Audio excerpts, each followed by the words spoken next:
all went through it a year ago. It was devastating. That audio from a year ago, and a lot of thoughts and a lot of calls from people who are still dealing with the hell of Rachel. That's today at ViralRabbi.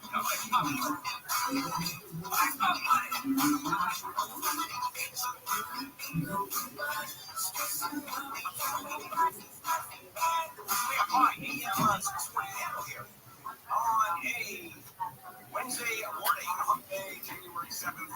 Today we remember the Palisades and the fires, in which so many people were killed with so much destruction.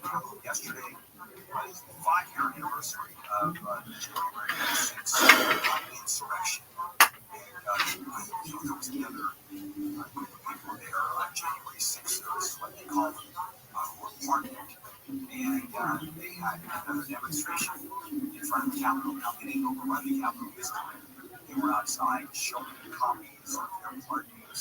And they were really upset with Donald Trump because he's not going far enough in their view in terms of running the country. He's not conservative enough.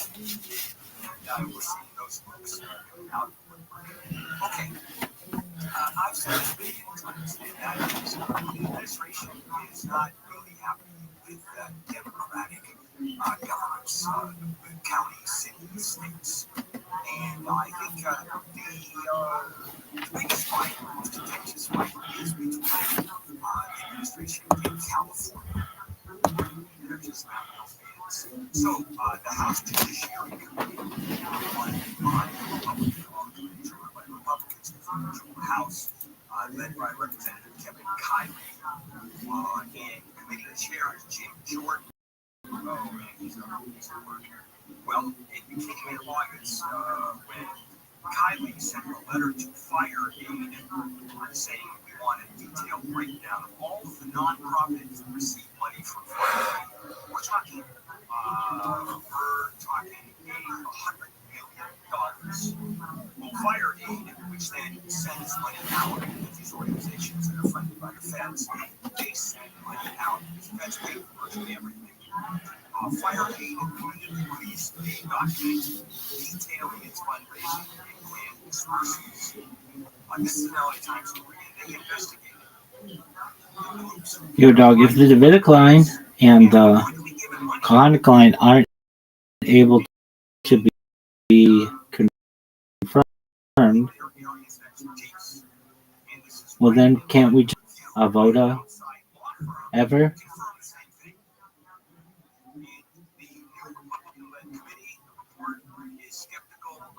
The nonprofits were done under the auspices of Fire Aid. Why is that?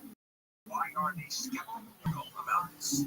Because the $100 million that was given the House Committee is saying this thing is rife with openness and distribution to organizations that are antithetical to the values of the United States. Okay.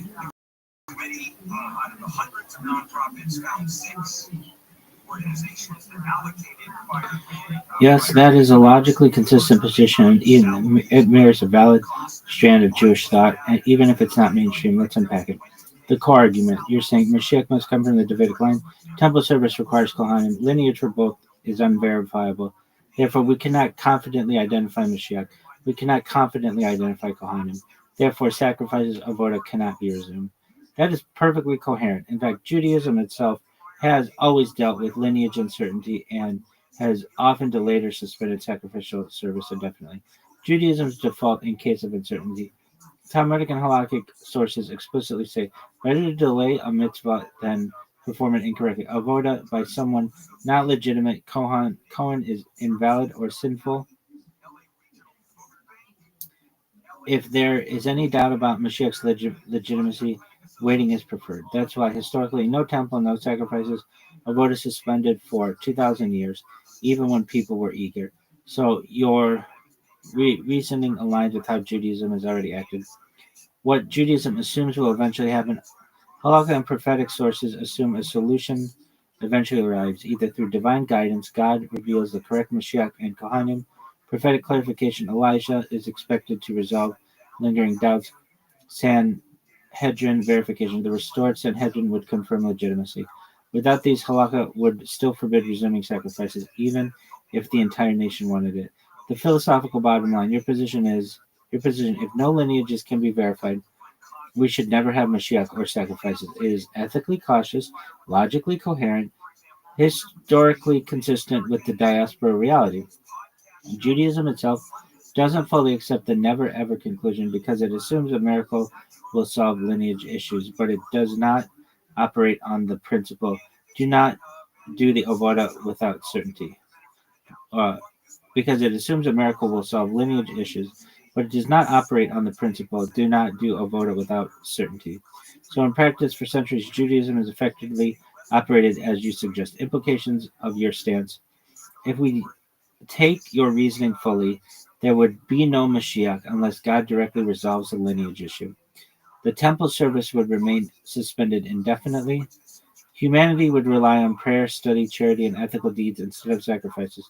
Judaism becomes a system where ritual is secondary to ethical and covenantal obedience, which is very much in line with post temple rabbinic Judaism. In other words, you're articulating what Judaism has already done by necessity, just with a logical reasoning that explains why it should never resume. If you want, I can outline a full post avoda no Mashiach Jewish framework showing how prayer Torah study and ethical service. No, I don't want you to do that. Doug, what the fuck is the deal with Israelis if they're if a child of an Israeli, even a male Israeli, is a Jew according to Israeli law, this conflicts with halakha because to be a Jew according to Jewish law is from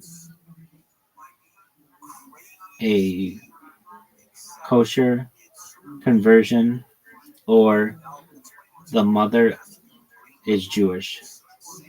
And in a situation where you have a male Israeli who marries a non Jewish woman and they have a child, their child is seen as an Israeli by Jewish law and a Jew not, not by Jewish law.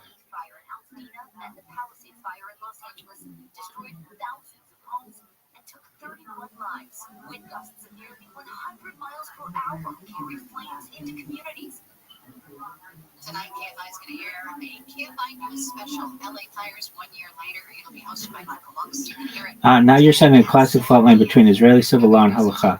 Yes, it looks contradictory at first glance. Let me break this down clearly. Israel's definition of Jewishness versus halakha. Israel's civil law of return. Any Jewish person can immigrate to Israel, aliyah. The law of return uses a broader definition of halakha. Anyone with at least one Jewish grandparent or converted to Judaism, regardless of maternal line or kosher conversion standards, qualifies. It grants citizenship to children and grandchildren of these Jews.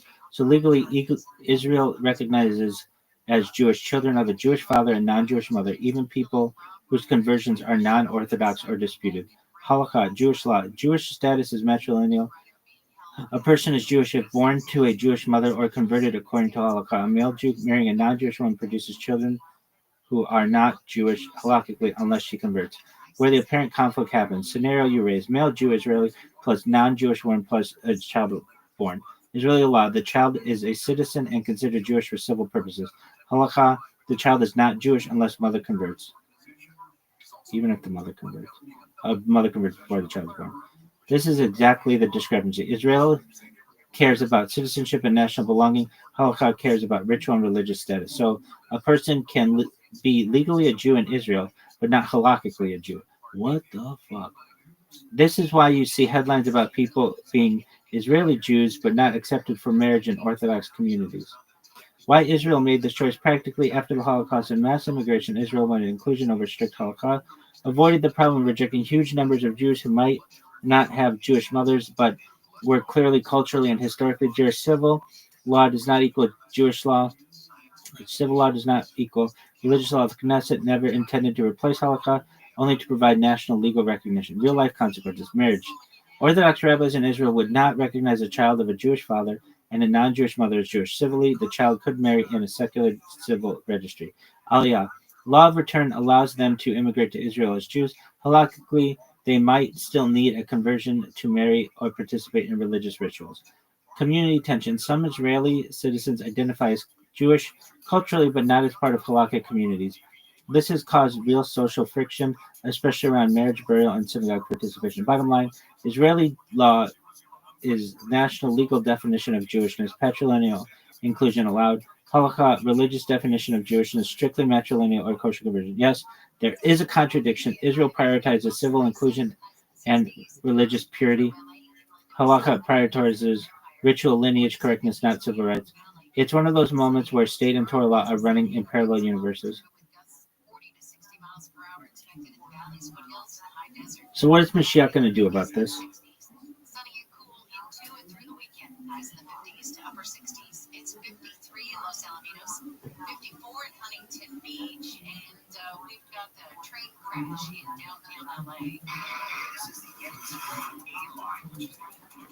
I guess you're asking a big practical halakhic question.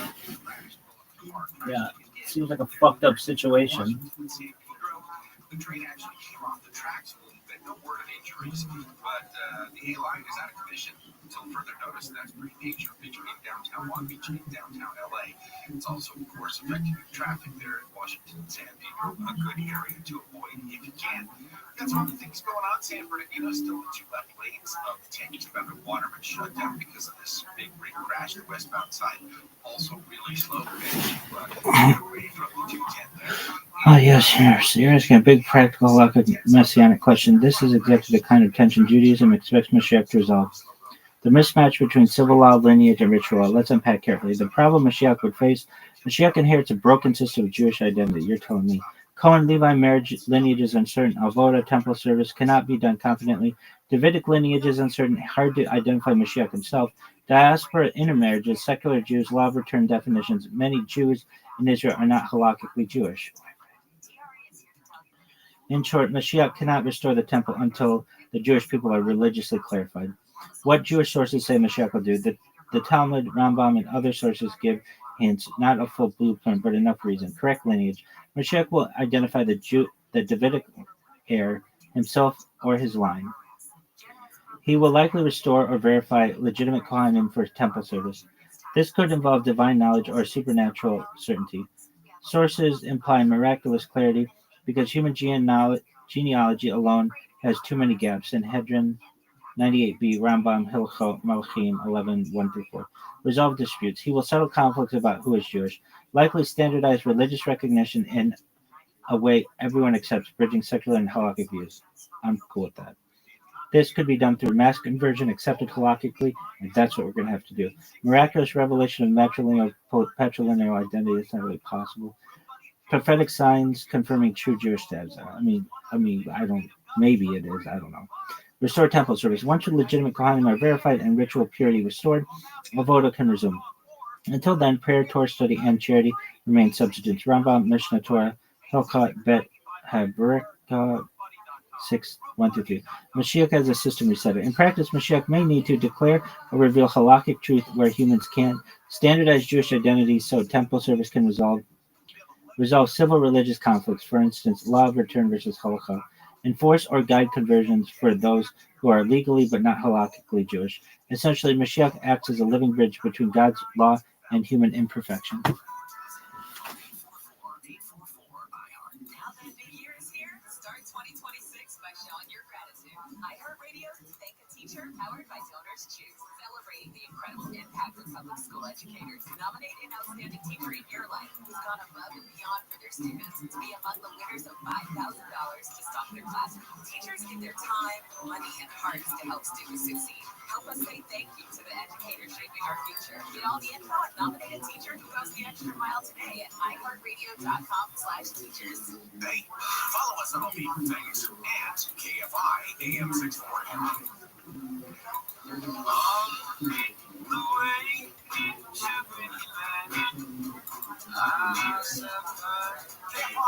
640. We are Monday morning, January 7th, here today, commemorating the fires in the Palisades and Altadena. Coming up at 8:20 today, Booker, which is a neighborhood in Altadena, where the rebuilding has started. Earlier on. All right, I'm going to talk about this. What this implies today. Until Mashiach arrives, the uncertainty about Kohanim and Jewish status remains. Avodah cannot be fully reinstated. The current system, parasitic charity, is considered sufficient. Mashiach's arrival will override current ambiguities either through divine revelation or universally accepted halakhic authority. Key insight: the contradiction you've noticed, Israeli law versus Holocaust, secular Jews versus lineage, is not an accident. Judaism anticipates a time when human verification is insufficient. Let it wait until Mashiach comes, who will reveal truth beyond human limitations. In other words, right now, you cannot do sacrifices correctly. Right now, not all Israeli Jews are halakhically Jewish. Mashiach will miraculously solve both problems at once, enabling full temple service and societal unity.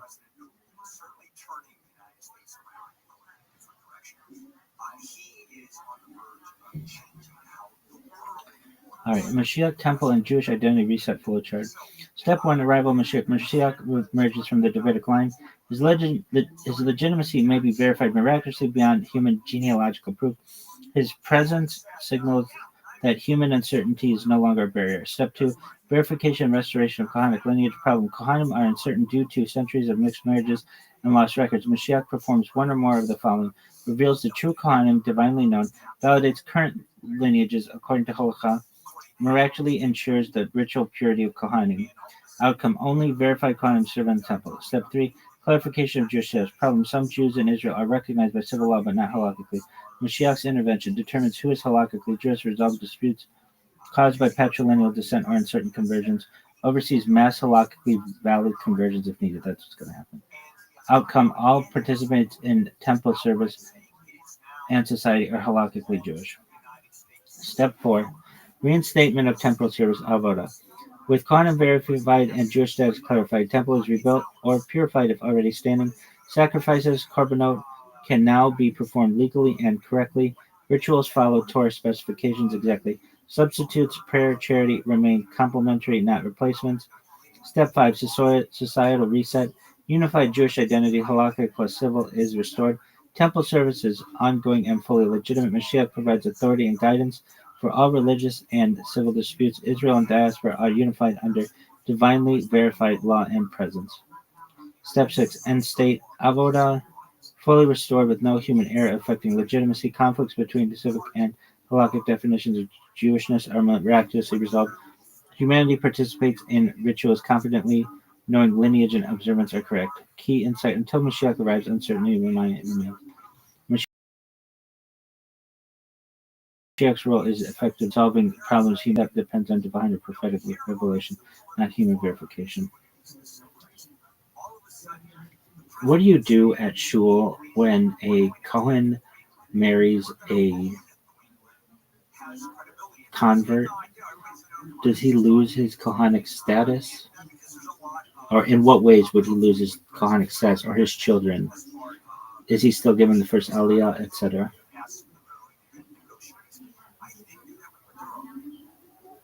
Now we're getting the exact halakhic rules about Kohanim, which is precise and sometimes surprising. Let's go step by step, including the Kohen himself and his children, and implications of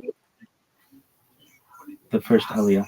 Marrying a convert, halakha: a Kohen may not marry a divorcee, a convert, a zona, a woman of certain prohibited sexual statuses.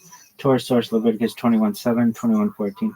Effect on the Kohen himself: he does not lose his Kohanic status just by marrying a convert. He remains a Kohen in lineage and ritual capacity. Effect on children: any child from a marriage with a convert mother is a full Kohen if the father is legitimate, because Kohanic status is patrilineal. Halacha emphasizes father's lineage over mother's in this case. Any child from a marriage with a convert mother is a full Kohen.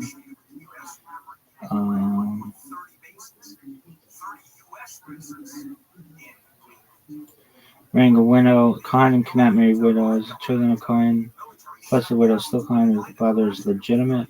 The restriction affects marriage, not the child's lineage, unless there's another halachic. Sexual prohibition: a Kohen may not have sexual relations with certain forbidden women, zona, non-marriageable women. If he violates this, he does not lose his status automatically. Some authorities say his ritual purity is compromised temporarily until repentance and purification. Children of Kohen status is usually preserved if the father is legitimate and the union was halakhically recognized. Ritual consequences for forbidden marriages. First aliyah and Siddur. A Kohen who has married a convert is still eligible for the first aliyah. Some communities may avoid giving honors, but there's no halakhic disqualification unless the Kohen is publicly known to be acting contrary to Torah law. Temple service. In theory, marrying a convert would disqualify him from performing temple sacrifices, and his lineage remains Kohanic. Children remain eligible if born from a legitimate union according to Jewish law. How a Kohen can lose his status? A Kohen can lose his status only in extreme rare cases. If he is a mamzer born to a forbidden union, status is not passed down. If he formally renounces Kohanic status, not traditional. If the lineage itself is invalid, a long-term undiscovered break in male line descent. Important. Marrying a convert does not break the male lineage. Summary table. Please define a forbidden woman for a convert or for a Kohen.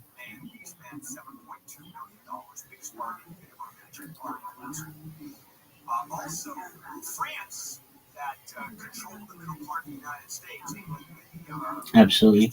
This is a precise halakhic category, and it's worth laying out carefully. Okay. Torah source Leviticus. They shall not take a man who is a harlot or has been profaned. They shall not marry a widow or a divorced woman, only a virgin of his own people. The Talmud and Rambam codify the full list of women forbidden to a Kohen. Categories of women forbidden to a Kohen. Widows, any woman whose previous husband has died. Kohen may not marry her even if she is Jewish. Exception if the Kohen is a high priest. He also cannot marry a divorced woman. Divorced woman, any woman previously married and divorced Gerusha. A Kohen may not marry her even if she's otherwise Jewish. Converts, any woman who has converted to Judaism, Gideoret. A Kohen may not marry her even if the conversion is kosher. Children are still Kohanim if the father is legitimate. Any woman who is converted to Judaism, Kohen may not marry her. Wait a second. Zona, a sexually disqualified woman. The term zona in Jewish law is not prostitution per se. It's a legal category including women who have prohibited sexual relations outside Torah rules or other disqualifying conditions. Engaged in incestuous relationships forbidden under Leviticus 18. Engaged in adultery, had relations with a Kohen forbidden to her. The Talmud and Rambam expand this definition by some modern interpretation. Women with non-marital sexual history that violates halakha. Non-Jews. Kohen may not marry a non-Jewish woman. Converts are a subset of this after conversion. The restriction is still in force. Kohen cannot marry a non-Jewish. Right. Exactly. Publicly disqualified women known to be ritually impure. Tuma in ways that cannot be corrected. Certain forbidden unions that would invalidate temple service. Quick rules of thumb. Virgin from one's people. Jewish woman who was never married is permitted. Woman divorcee, convert, zona, non-Jew forbidden. Kohen Gadol, high priest, even stricter, may not marry a widow or divorcee. Key halakhic insight. Forbidden women does not equal loss of status for the Kohen himself. They are about ritual eligibility. Marriage is prohibited. Temple service may be restricted temporarily if he violates rules. Children born from forbidden unions, depending on the type, may still retain Kohanic lineage if the father is legitimate and the union was halakhically recognized.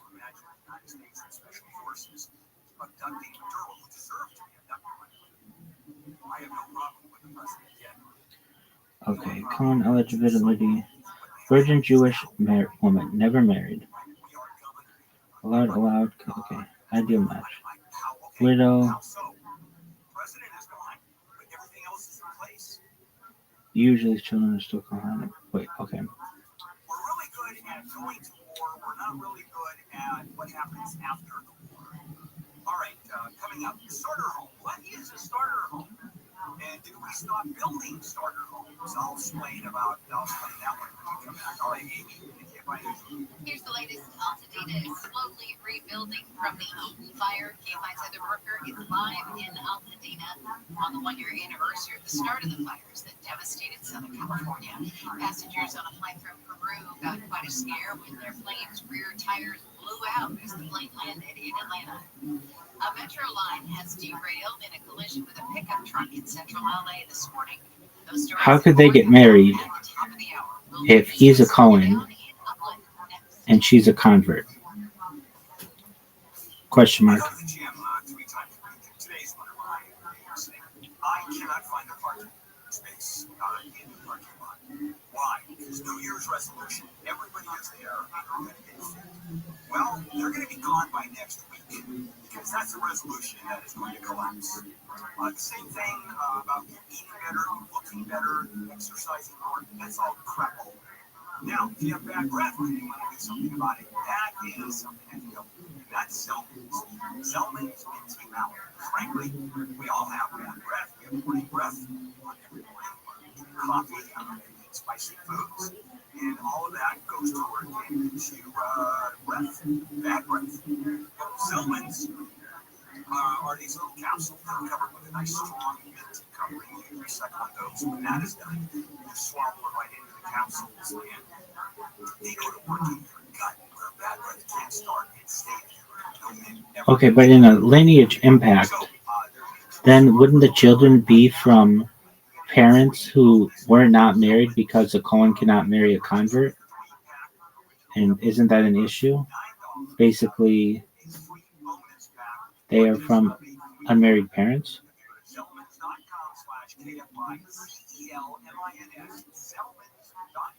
This is exactly where you get confused. Okay, lineage and inheritance.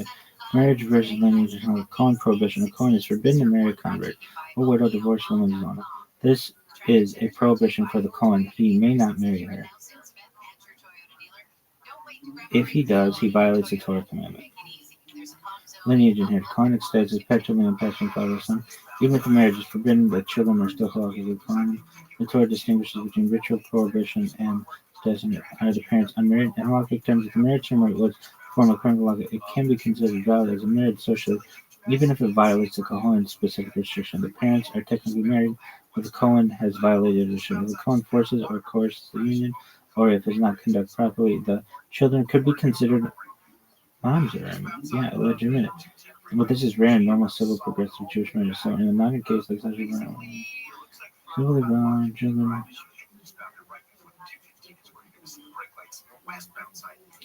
Temple ritual consequences of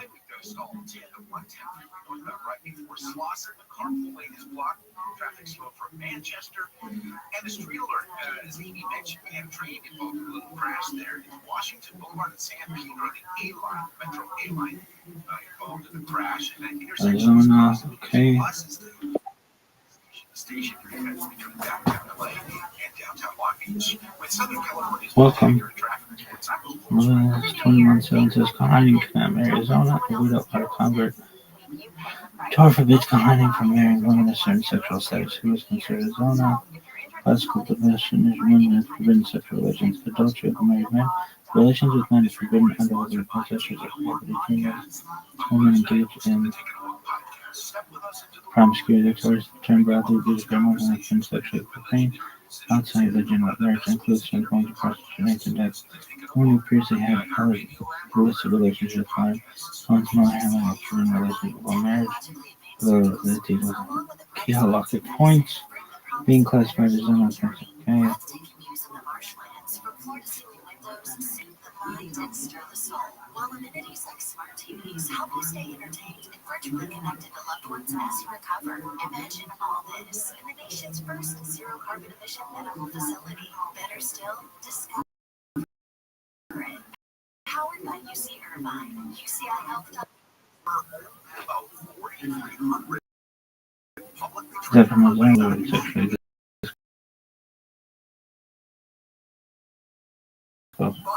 Torah does not grant any sexual activity. A Jewish woman has a sexual relationship with a non-Jew before marriage. She is not automatically a zona, but she is halakhically a prohibited partner for the Kohen. Why? Because she's considered profane in terms of marriage eligibility to a Kohen. Children from a union from a Jewish father who is a Kohen are still Kohen as long as the marriage is halakhically valid. Sexual relations with a Jew in a forbidden context. If she had relations with a married man, adultery is certain close relatives And she's definitely a zona for all men. It's certainly forbidden to Cohen. What about losing of virginity specifically to a non-Jew? Classical, a Jewish woman who has premarital relation to a non-Jew is considered profane. Makala, in terms of Cohen marriage eligibility. So a Cohen, she is forbidden to marry. In that sense, she functions like a zona. Not all authorities call it a zona literally, but it is like the same parameters. Yeah. Children like So wait.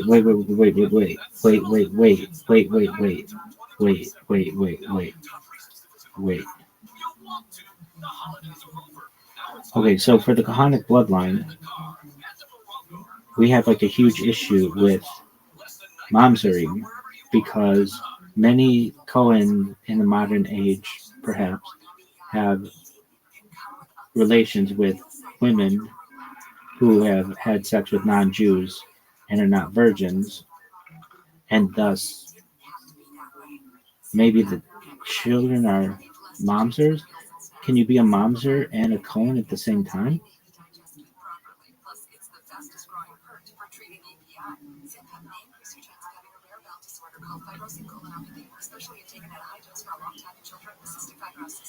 Now you're deep into halakhic nuance, and it's actually a very subtle point. Let's unpack it. Definition: this Cohen says patrilineal inherited from a father, a child of a legitimate man, and Cohen is a Cohen.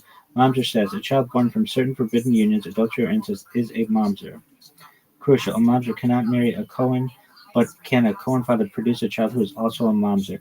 Virginity of a mother. Losing virginity to a non-Jew does not make her zona in the sense of producing a mamzer. Mamzer arises only under unions that are prohibited under Jewish law, adultery, incest, with a Jewish father or married man, not premarital sex with a non-Jew. Can a child be both a Cohen and a mamzer? No, according to Halakha. Why? Quranic lineages requires a legitimate union of a Jewish father, Cohen, and a woman he is allowed to marry. Mamzerim are born from forbidden Jewish unions. Therefore, by definition, a mamzer cannot be a Cohen because the father must be in a prohibited union to produce a mamzer. In other words, being a mamzer is being a Cohen are mutually exclusive. What about modern concerns? Non-virgin premarital sex, non-Jewish partners. Premarital sex with a non-Jew does not make a child a mamzer. No. It does make the mother forbidden for a Cohen to marry. Exactly. Children are still legitimate Kohanim if the father is a Cohen. The issue you mentioned, many modern Kohanim having children with women who are not virgins or had sex with non-Jews, does not invalidate Kohanic lineage. It violates the personal prohibition for the father, and in theory would disqualify him from temple service. But lineage, that doesn't make sense. This doesn't make sense. Okay, let's give the example. We have a lady who has sex with a non-Jew during college, and then she wants to marry a Cohen. She is invalidated for marrying that Cohen because she is not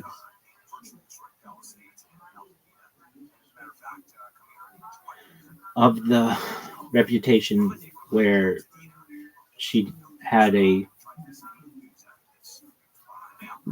prohibited relationship. So that means that the Cohen and that lady can't marry. If they have a child, according to the laws of Cohen, the child would be a Cohen. However, they can't marry, meaning the parents can't marry, so that child would be arguably a mamzer.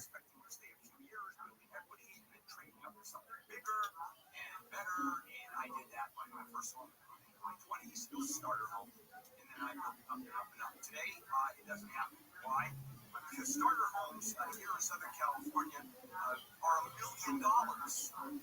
Certainly the ones in Burbank. I look over through the studio window and I see homes in Burbank, and they are 900 square feet, 1,100 square feet. Okay, so if a mother is forbidden for a Cohen to marry, and the child born with a union would be from unmarried parents, so isn't the child a mamzer? Let's unpack it. Okay, what makes a child a mamzer? A child is considered a mamzer only if the parents' union is explicitly forbidden in Torah law in a way that invalidates legitimacy. The key cases: adultery. A Jewish woman has sex with a married Jewish man, or vice versa. Incest. Forbidden familial relations. Leviticus 18. Other rare Torah prohibited unions that explicitly produce mamzerim. Crucial. Premarital sex with a single non-Jew does not produce a mamzer. The union is not Torah forbidden in a way that affects the child's legitimacy. On top of that, you have layers of local regulations. Is a woman who has sex with a non-Jew and that non-Jew takes her virginity Zora? Why wouldn't you build like if you're a builder, buy a more expensive home? And so between zoning requirements, the cost of building, the fact that we want much bigger homes, the problem is. Now you're talking very precisely about halakhic definitions. What is a zona? In Torah, that's what I meant. So I'm tired. So a zona is a woman who is sexually disqualified from marrying a Kohen. The Torah says they shall not take a woman who is a zona, widow, convert, only a virgin of his own people. Key, it does not mean any woman who had sex, but rather a woman whose sexual history disqualifies her for Kohen marriage. Does premarital sex with a non-Jew make her a zona? Classical halakha distinguishes between sex with a Jewish man and forbidden ways. Many create zona status and or mamzering. Sex with a non-Jew, including loss of virginity, does not make her a mamzer, but it does make her forbidden for a Kohen to marry. Exactly. In other words, she is prohibited for a Kohen, functionally treated like a zona in this context. That's absolutely right. She's not necessarily called a zona literally in classical sources, but for practical Kohanic marriage law, she counts as disqualified. Yeah. Zona says a category of sexual disqualification for Kohens. Premarital sex with a non-Jew is forbidden for Kohen to marry, functionally treated like zona, but the child remains legitimate Kohen.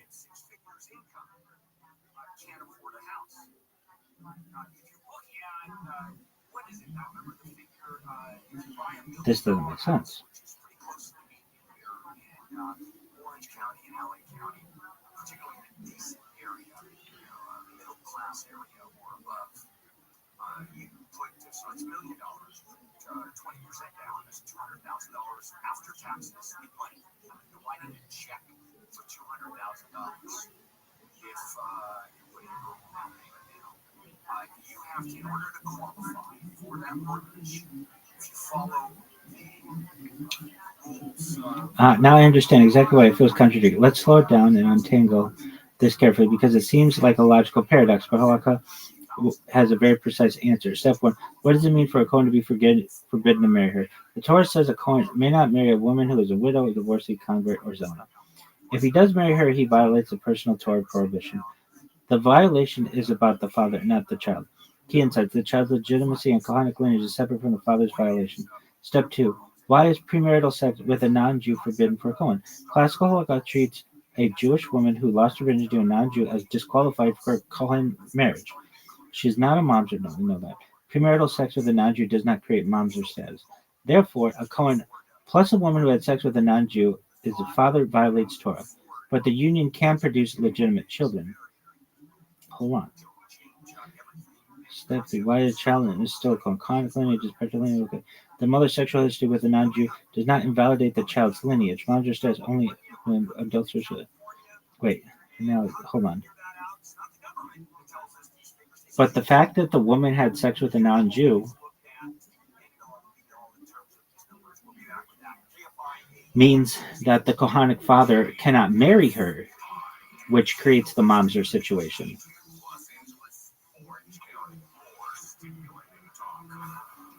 The slow road to recovery. I'm Amy King live in the K5 24-hour newsroom. A year later, Altadena is slowly rebuilding from the Eden fire. KFI's Heather.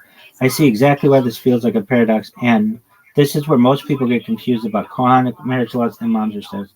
Let's go very slowly and carefully. What mamzer actually means in halakha. Mamzer is a child born from certain forbidden unions under Jewish law.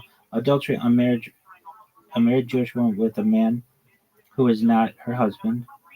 Incest, sexual, certain other Torah prohibited unions explicitly listed.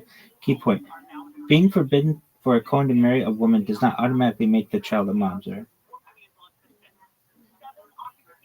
The child's legitimacy depends on whether the union itself is forbidding for purposes of producing Jewish offspring, not on the father's personal restrictions. Kohen restrictions are personal, not childless. A Kohen personally prohibited from marrying a widow, divorcee, a convert, or zona. This is a restriction on the father, not a child about child. not a law about child legitimacy. So if a Cohen marries a woman, he is forbidden to marry. Say he had sex with a non-Jew. The father violates Torah law. The union is halakhically valid for purposes of child legitimacy. The child inherits a Kohanic lineage. Huh? If a child marries a woman, he is forbidden to marry. Say he had sex with it. Say she had sex with a non-Jew. The father violates Torah law. The union is halakhically valid for purposes of child legitimacy. Okay, so we have a question here.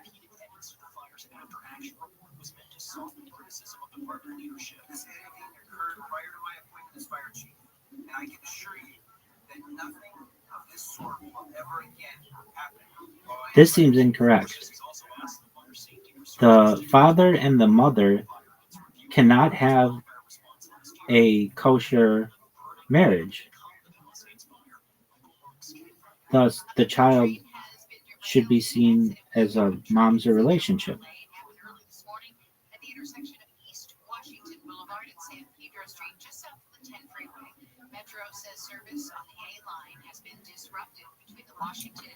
Now I understand where your confusion comes from. You're thinking, if a father cannot marry her according to Torah law, then the child is born from an illegitimate union, so how could the child be a Cohen? Yeah. This is a common misunderstanding. In Halakha, the rules for a Cohen marrying someone and the rules for mom's status are two different things. Let me explain. Okay, I get that. Cohen marriage restrictions versus mom's status. Cohen marriage restrictions. A Cohen is forbidden to marry all those things. Okay. If he does marry such a woman, he violates a personal Torah prohibition.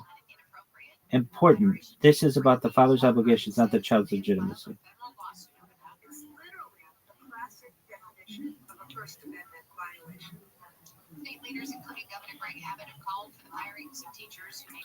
What I am saying is that he cannot marry that woman. Or can he?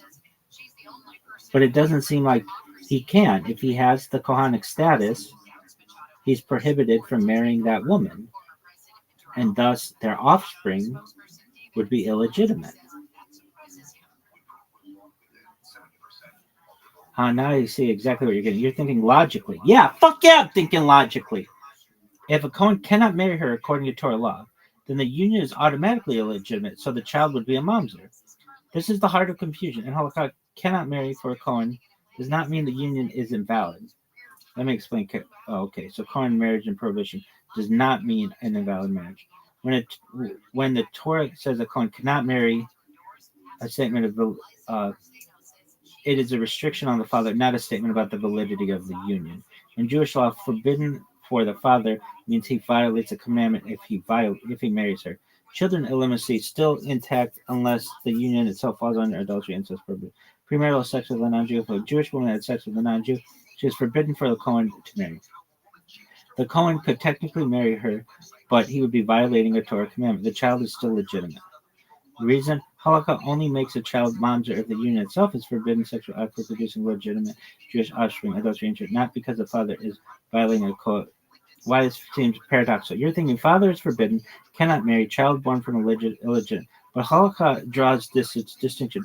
Forbidden to father does not equal union invalid for producing children. Why doesn't it mean that the marriage is invalid?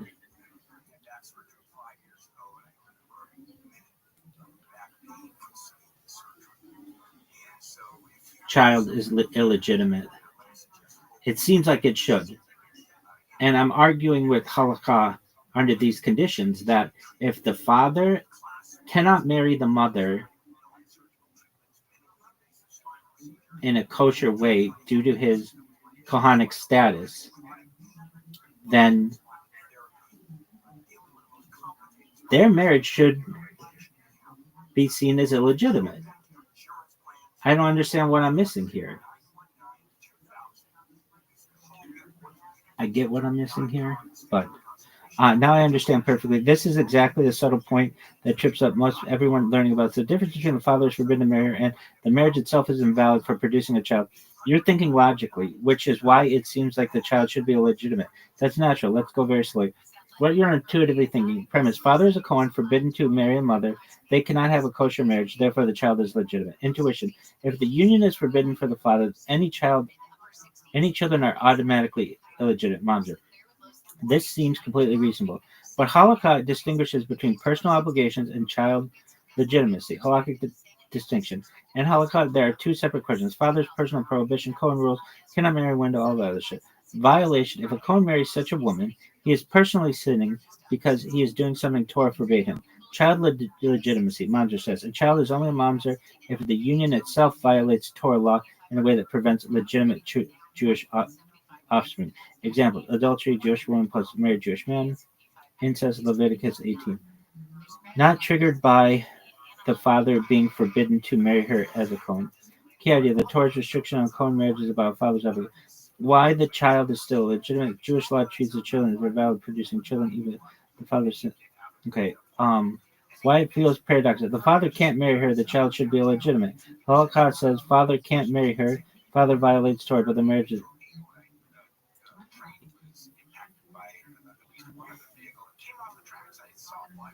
Are there any arguments within halakha that says that the child is legitimate? I feel like somebody in Talmud would have brought this up and said, no, this is not a kosher marriage, and thus the children are illegitimate. Somebody has had to make this argument in 5,786 years of Jewish history.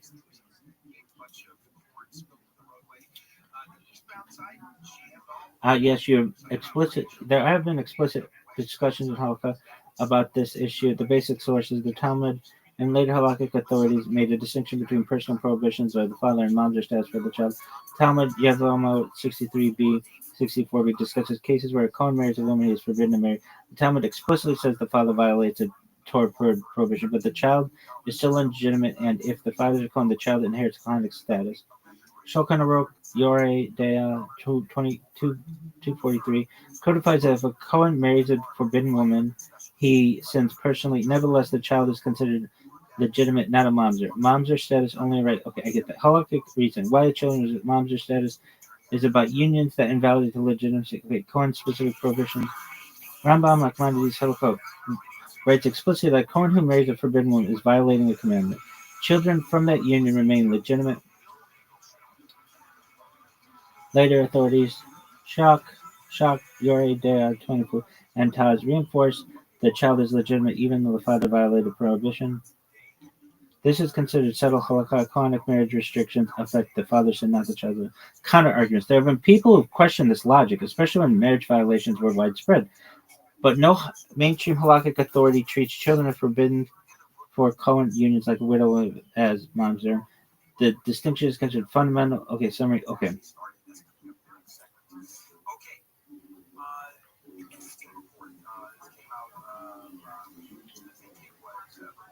Okay, forget children for right now, period. Say you have a Cohen who marries or attempts to marry a convert. They can't have a kosher marriage. Correct?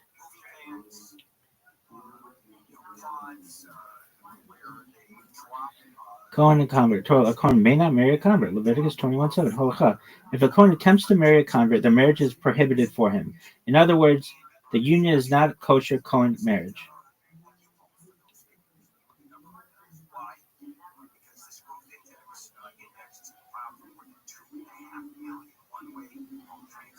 What this means practically, the marriage is valid in a civil or non-Cohen context. Jewish law recognizes the conversion of the woman; she is Jewish, but from a Cohen's perspective, he cannot fulfill the Torah requirement of marrying someone he is allowed to marry.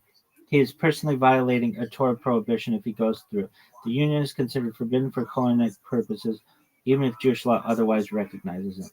Important nuances. Cohen restrictions are personal. Okay, I get all that. They are not. They don't automatically. The couple can be married under Jewish law as two Jews, but the father has sinned Torah-wise.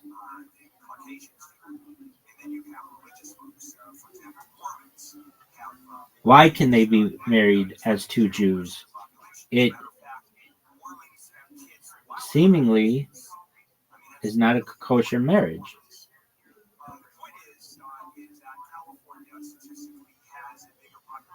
I could go either way with this one. Kosher as valid in Jewish law. In Halakha, there's a difference between a kosher Kohen marriage, meaning a Kohen marries a woman who's allowed, okay, and a valid Jewish marriage, Kedushin, meaning a marriage contract, Kedushin, is recognized under Jewish law in creating a legitimate marital relationship.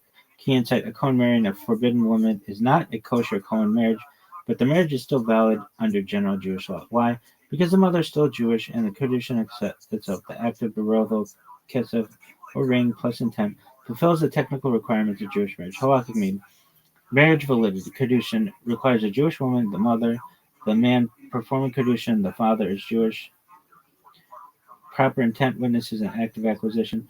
Marriage restriction for Cohen only limit who a Cohen may marry, not whether the marriage exists as legal halakhic union for other persons. Therefore, if the father violates Torah law personally, the marriage exists under Jewish law.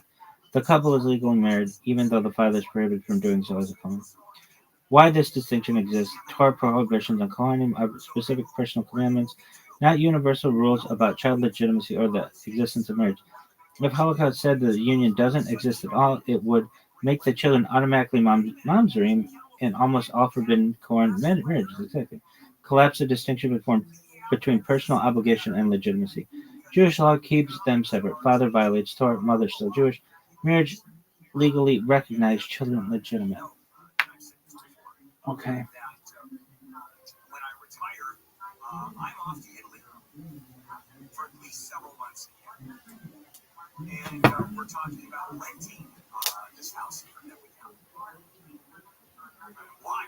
Because the taxes are completely crazy. Because it's very difficult. It's just hard to live here. And so the states are states that are red states that are getting the most number of people. And since we are dead last, in terms of we're dead first people that are leaving, you know which state is number one in people that are coming into the state? Texas. Texas is one of the states that doesn't have an income tax. It's a state that's growing like crazy. It's a state in which conservatives are. So can you live with that? Yeah. Should you have known this? Yeah, I learned it at one point. I did. But it gets really specific. So are you done? My job is here. We're talking about my retirement, which is years off. And maybe by then, things are going to change. You know, the political situation will be tapped well by the state taxes. We are by far the most heavily taxed state. You look at property tax, So income tax. what are you still struggling? When you look at the price of housing, it is A lot of things. you pay a price, a big price to live. All right. Well, There are a lot of advantages. I love the traffic. how could There's we don't live in the state here. Nothing else will Mashiach be both of the Davidic line and the Aaron line? What if we got it messed up in the Bible and David was really from the Aaron line? Then wouldn't somebody be able to be from both?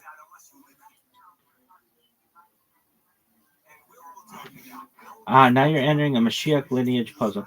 How could someone be both the Davidic line, Yehuda, and Cohen Aaron? Let's break it down outside the box. The usual issue: Davidic line, tribe of Judah, patrilineal descent from King David. Cohen line, tribe of Levi, patrilineal descent from Aaron. Problem: Kohanic status is passed through the father. Davidic status is passed through the father, and they come from different tribes. So on the surface, patrilineal, someone doesn't be both. Possibilities that have been suggested through the matrilineal, the maternal line. Some rabbinic sources hint that Mashiach could have a Davidic lineage to the mother. and Kohanic lineage through the father. Why it works. Halacha considers Kohanic status strictly patrilineal, so the father could be a Kohen. Davidic status could be recognized matrilineally in special messianic contexts. Okay, I'm okay with that. Problem traditionally, Davidic status is also patrilineal, so it's more of a theoretical exception than a standard practice. Okay, okay, but I'm sure the Sanhedrin could work that one out. Hidden genealogical church usages, maybe the Bible got it mixed up and David is actually a Levite. If hypothetically David were from the Aaronic line, then someone could be a patrilineal Cohen from David and still inherit Davidic claim patrilineal. This is extremely speculative. It would overturn millennia of tradition, but technically, in a hypothetical world, it resolves the conflict. Genetic or miraculous possibilities. In messianic scenarios, some speculate God could preserve the chronic patrilineal line, ensure Davidic lineage is also maintained, perhaps through adoption, divine designation, or miraculous conception. This is less about halakha and more about prophetic messianic theology. Through intermarriage in rare cases, some suppose a Cohen marries a woman who is of Davidic descent and their son somehow is recognized as both. Suppose a Cohen marries a woman who is Davidic descent, and their son is somehow recognized as both. Okay. Cohen status is inherited from the father. Davidic status is acknowledged from the mother, perhaps by this is not standard halakha, but some medieval sources speculate about similar scenarios for Mashiach. Okay, so it seems much more open to it then. All right. Anything else? We gotta learn a little bit more about Kabbalah today. Like what?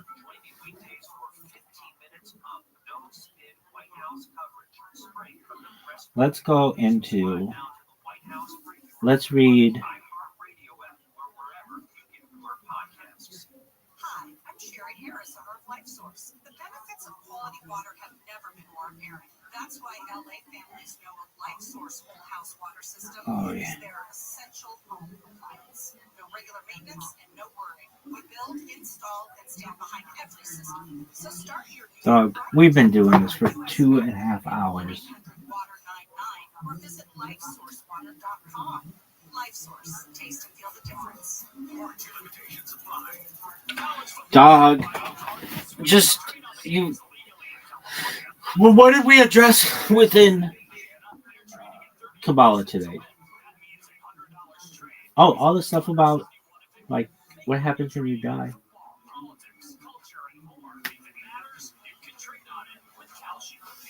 Um,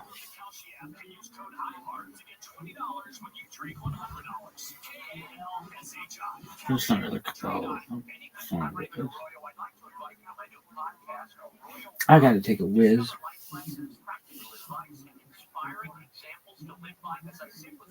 Why are you frustrated? I want everything to work really perfectly, and it's like I unless God like shows us who Mashiach is, we can't really prove that he's from the Davidic line, and for the Kohanim, we can't really prove that any of them are really legitimate. So I'm really kind of pissed. But I want some unification there. And then also, in terms of the Kahanic line,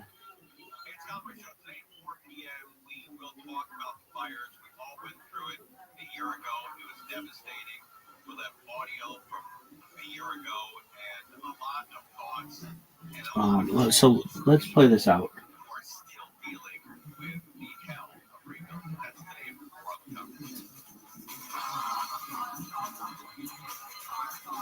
Dog, let's read about Tanya.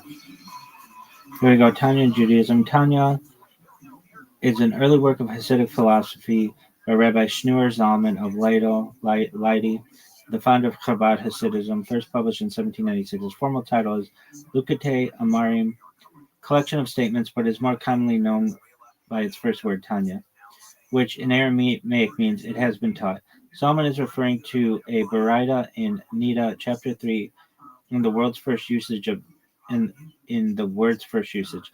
The Tanya is composed of 5 sections that define Hasidic mystical philosophy, psychology, and theology as a handbook for daily spiritual life and Jewish observance. Edition of Tanya, printed in Fayed from 1974, the seventh leader of Chabad encouraged new printings to be made in remote places. Let's see how this is.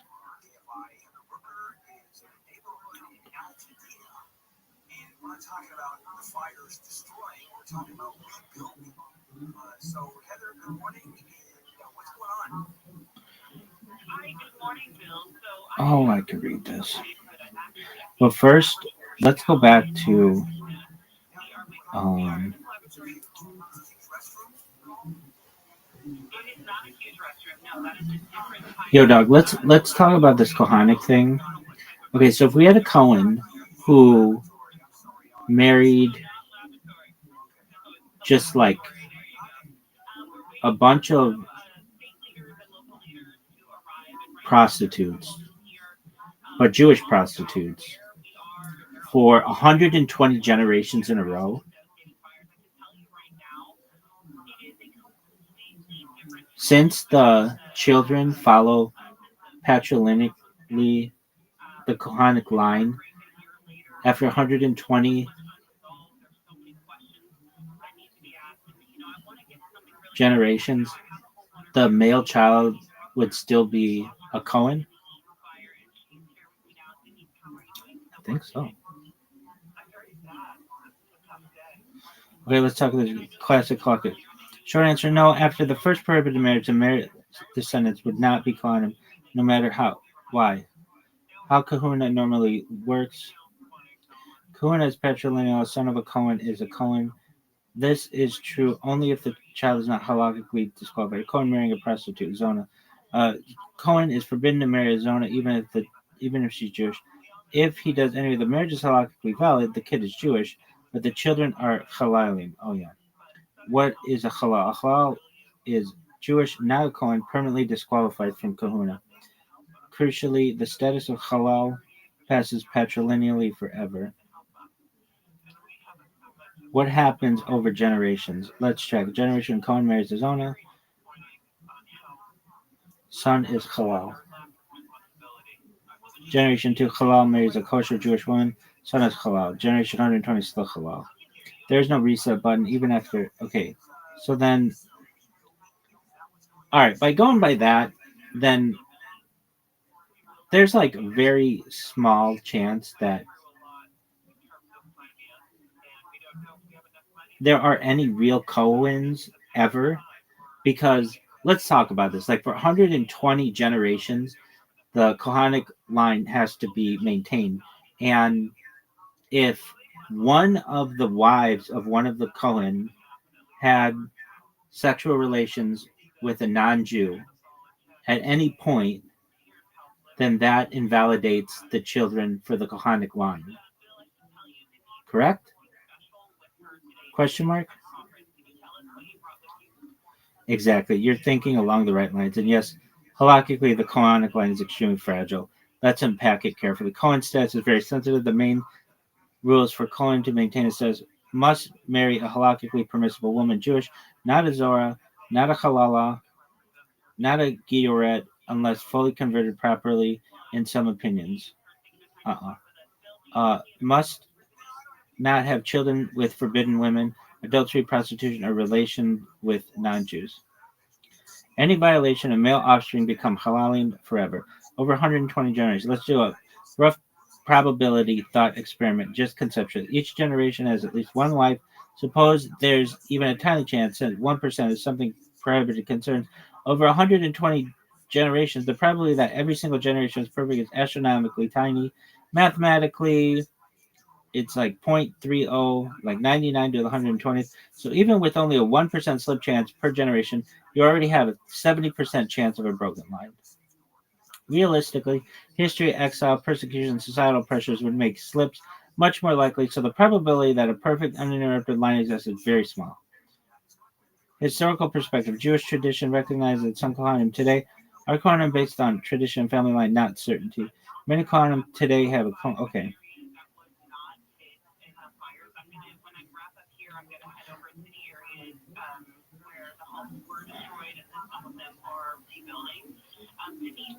Okay, let's do a rough conceptual calculation. Set up the problem. Okay, all that shit. Estimating probability per generation. Raised to the 100th, 20th instep. So probability is about 30%. Even if only a 1% chance of error per generation, the probability drops to 30% over 120 generations. Adjust for more realistic scenarios. Let's try a slightly more realistic historical figure. 5% chance per generation of an invalid union. Probability is 0.2%. That's about 1 in 500, basically vanishingly small. So taking this into terms, the chance that your Cohen at your shul is actually a legitimate Cohen without any kind of halalim is like 1% or so.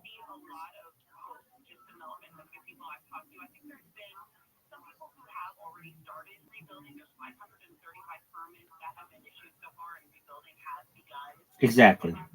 This is what I said earlier. If we take a realistic historical estimate, the chance of a modern Cohen is a perfectly unbroken, luckily valid Cohen without any halalim anywhere in the line is very low in order of fractions of a percent, maybe 1 or 2%. Best case, only 1% chance of a generation prohibition over 120 generations, 30% chance, still very generous. Most historians and genealogists would say that's too high given history. Most realistic scenario, let's say that is a 5% per generation or something breaking the line, of someone breaking the line over 120 generations, 0.2% chance. That's basically 1 in 500 calling and being perfect. Take away, wait. But on top of that, we don't get into the issue, which is a real issue, of Kohanim not being orthodox throughout. There will be a lot of situations where somebody had a few secular generations and then they just have the last name Cohen and then they come back as Baal Teshuvah. They technically shouldn't be Cohen anymore, correct? Exactly, you're hitting the next thornier layer of the problem. Let's break down. Kahuna is halakhic, not just nominal. Being a Cohen is not about the name, it's about halakhic lineage to the father. A man called Cohen today may truly descend from Aaron in a valid line. Descend from that line that became halal generations ago, have no real Cohen ancestry at all, just a family name. Historical realities, many Jewish communities, especially after the diaspora and under persecution, didn't maintain strict halakhic oversight of marriages. Families sometimes adopted the surname Cohen for prestige or tradition, even if they weren't valid Kohanim. Over hundreds of years, they were likely marriages with non-Jews, forbidden unions, and record-keeping heirs. Implications for ritual practice. Halakha, a Kohen who is halal may not perform priestly duties. Aliyah to the Torah, first as a Kohen. Pidyon, Haben, exemptions. Dukening, Birkat Kohanim. But in practice, communities often assume the family tradition of being Kohanim is valid. The assumption is called presumption. Okay. Without concrete proof of a break, the man goes along as a Kohen. Technically, yes, there are some Kohanim shouldn't perform these rituals if they are unknowably halal, but halakha often prioritizes Mazor tradition over theoretical genealogical perfection. Practical takeaway, your suspicion is valid. Many people called Cohen today probably can't claim the Cohen as halakhically. A combination of fragile line over generations, historical lapses, and strict Jewish practice, the fact that Cohen became a surname makes true unbroken Kohanim extremely rare.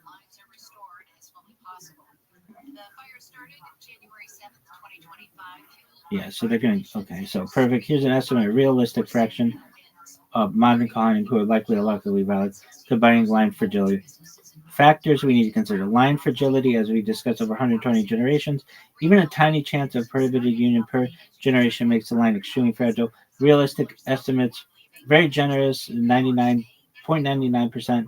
That's 30% survive. More realistic, 0.95 per generation. That's 0.2% survive. Historical lapses in halakhic practice. Many communities over centuries weren't strictly observant. Intermarriage with non-Jews, forced conversions, persecution, exile, marriages without full rabbinic supervision, communities adopting the surname Cohen regardless of actual lineage. These issues further reduce the chance of the line remaining intact. So an optimistic 50% chance community kept proper halakhic oversight per century. Realistic 0.1%. Only 10% chance of a line avoided halakhically invalid union for 2,000 years. Combined probability. Let's take. Let's see. Now account for historical. Okay. It's about 0.02 or 1 in 5,000. Yeah. Moving on. What if you take into account like perhaps large conversions like that happened under Balul, under the Khazarian, perhaps conversion. Like, basically, what I'm saying is that I don't think there are any legitimate Kohanic people. None. I think that everybody has been invalidated. Now, another historical massacres and forced conversions. These dramatically complicate any claim to line unbroken. Let's go carefully. Why mass conversions matter? Kahuna Kohanic says strictly patrilineal. If a man becomes Jewish via conversion, his descendants are Jewish, but he cannot be Kohanic because the priesthood is inherited. Okay, any Kohen. So historical context: the Khazar conversion. Okay, other mass conversions throughout history during the Roman or Byzantine periods after expulsion from Spain under Persian or Ottoman. In every case, these conversions interrupt the patrilineal Kohen line unless the converted males were already Kohanim, extremely unlikely. Combining factors: line fragility over 120 generations, 0.2%. Historical lapses, exogamy, or non-observance, multiply by 0.1 gives you 0.02%. Mass conversions, almost every converted male line cannot pass kahuna, multiply by an additional factor near zero. Result: probability of any modern Kohen being truly halakhic Kohen drops essentially to zero.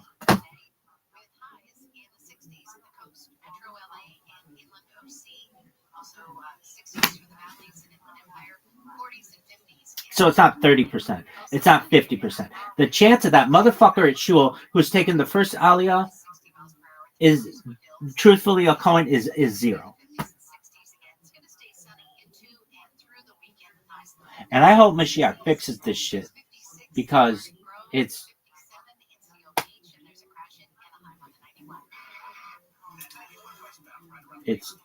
frustrating. Caveats: theoretically, a few Kohanim may remain isolated, unbroken, fully observant lines in small communities, Yemenite or Georgian Jews, but across the world, taking into account history, conversion, exile, persecution, and record keeping, it's mathematically and historically plausible that almost all Kohanim are not halakhically valid. Bottom line: yes, what you're saying is essentially correct. If you consider fragile lineage, historical lapses, plus mass conversions, the probability of legitimate Kohen today is vanishingly small. The Kohen status today is largely a traditional designation, not a halakhic guarantee.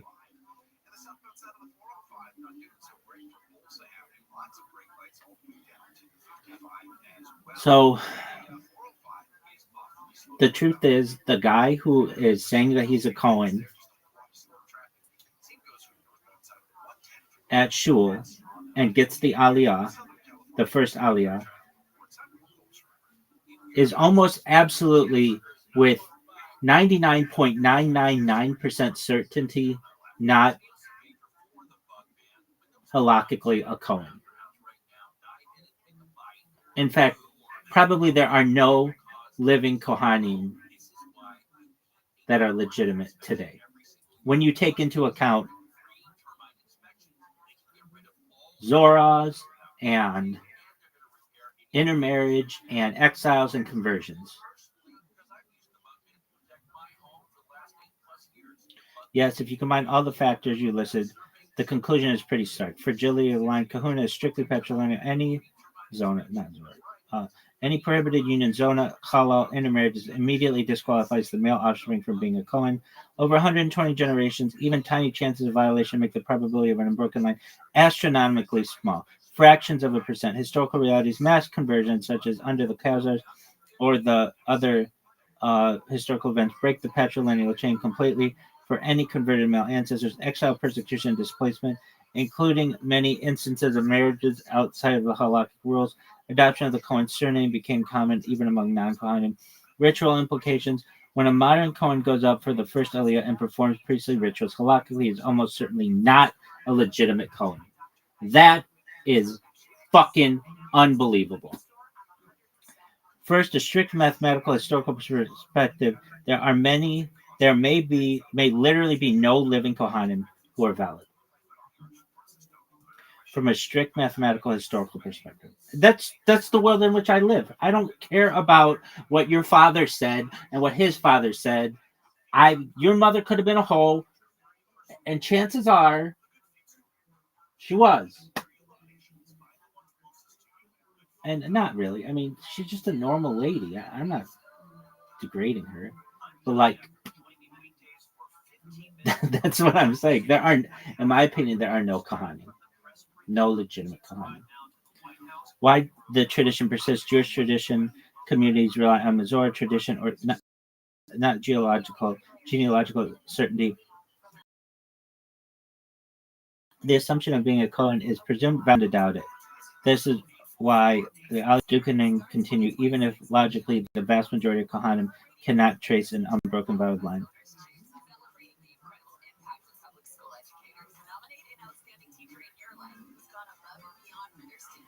The idea of assuming that a Kohen is valid unless there is reason to deny it, wouldn't essentially the mathematics that we just worked out be a major reason to deny it? That the chances of there being an unbroken, kosher, halakhically valid Kohen are astronomically small, like less than 1% of 1%, and thus that should be obvious that no Kohanim exist. Exactly. You're making a logical math-based argument that flies in the face of traditional presumption. Let's unpack why Jewish law treats it differently and why your point is mathematically compelling. The math versus the presumption. From a mathematical historical perspective, we just calculated that the chance of a Kohen today is less than 0.01%. That's astronomically small, less than 1 in 10,000. Logic would suggest almost all modern Kohanim cannot be valid. Yet halakha does not automatically act on the statistical reason. Why tradition overrides pure probability? Halakha relies on Masorah, generational tradition. If community has consistently called someone a Kohen for generation, that is legally presumed valid. Reasoning about unknown ancestors. Halakha avoids making blanket assumptions that people are invalid without concrete evidence of violation. Statistical likelihood is not considered the same as evidence in Jewish law. Practical necessity. If every Kohen was rejected on probability alone, ritual life would collapse. No first aliyah, no priestly blessings. The gap between logic and practice. Logic math. Probability is just about zero. Almost no Kohanim are valid. Halakha. If tradition says someone is a Kohen, presume valid unless proven otherwise. From a rational, logical, probabilistic perspective, it should be obvious that no legitimate Kohen exists today. I don't care about your DNA. I don't care about your DNA. I don't care about your fucking last name. I don't care about any of that bullshit. I care about math. I care about science. I care about truth. From a rational, logical, probabilistic perspective, it should be obvious that no legitimate Kohen exists today. Halakhically, this argument is ignored because Jewish law does not operate on probabilities. It operates on Masorah evidence and presumption of continuity. The paradox. Math says it's extremely unlikely, essentially zero chance. Essentially a zero chance. Like, when you see that motherfucker go up for the aliyah on Shabbat, I would fucking laugh at him. He's no different than you are. Holocaust says tradition counts. We continue to honor Kohanim. This is why your math-based objection is compelling intellectually, but doesn't change ritual practice. Okay.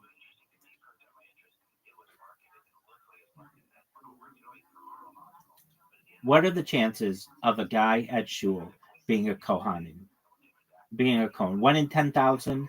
Could it be 1 in 100,000? Or is it probably even closer to zero? Like 1 in a trillion. Let's be very careful and go step by step because it's exactly kind of subtle math historical question where order of magnitude differences matter. Start with the generation, but we have Kuna is patrilineal, broken from unions. Okay. Step A, probability per generation. Extremely optimistic, 1%. It was slip per generation, 0.99. More realistic, 5%. Okay. Add historical lapses and exiles. Okay, so with that, it's 1 in 5,000. Add mass conversions. That's 1 in 500,000. Add unknown historical factors. We have wars, exiles, genocides, or unknown violations. Adaptation of name Cohen and by non-Cohen. Realistic magnitude. An optimistic guess is 1 in 10,000. More realistic is 1 in 500,000 or 1 in 1 million. Extremely conservative, extreme. If every historical disruption is considered, 1 in billions to 1 in trillions. Bottom line, the probability is astronomically small, far less than 1%, likely closer to 1 in hundreds of thousands or lower.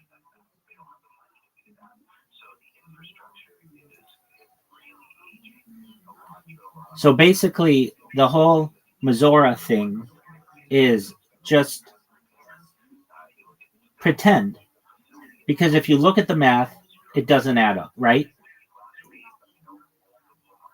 Exactly. From a purely mathematical and historical perspective, the tradition presumption that someone is a Cohen is essentially pretend, in the sense that the numbers make it almost impossible for anyone today to be a halakhically valid Cohen.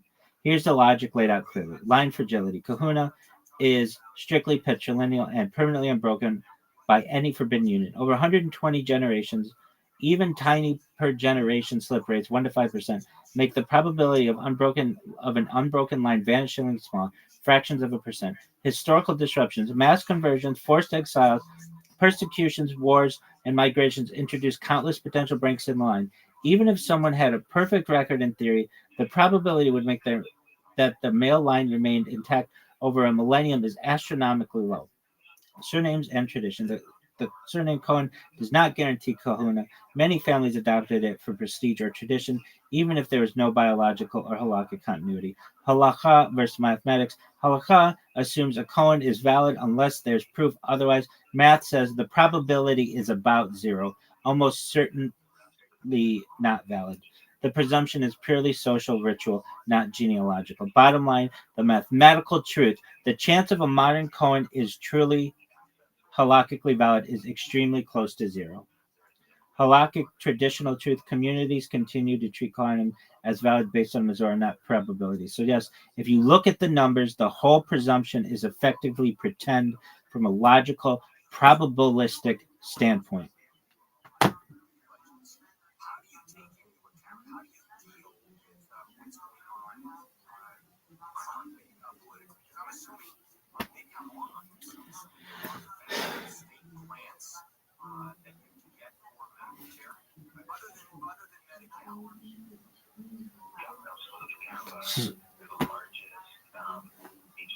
So there aren't any Kohanim, really.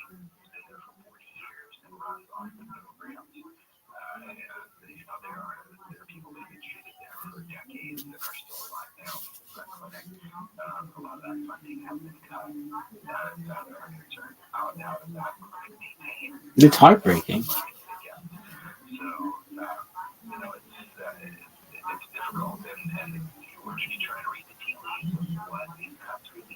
It's pretend.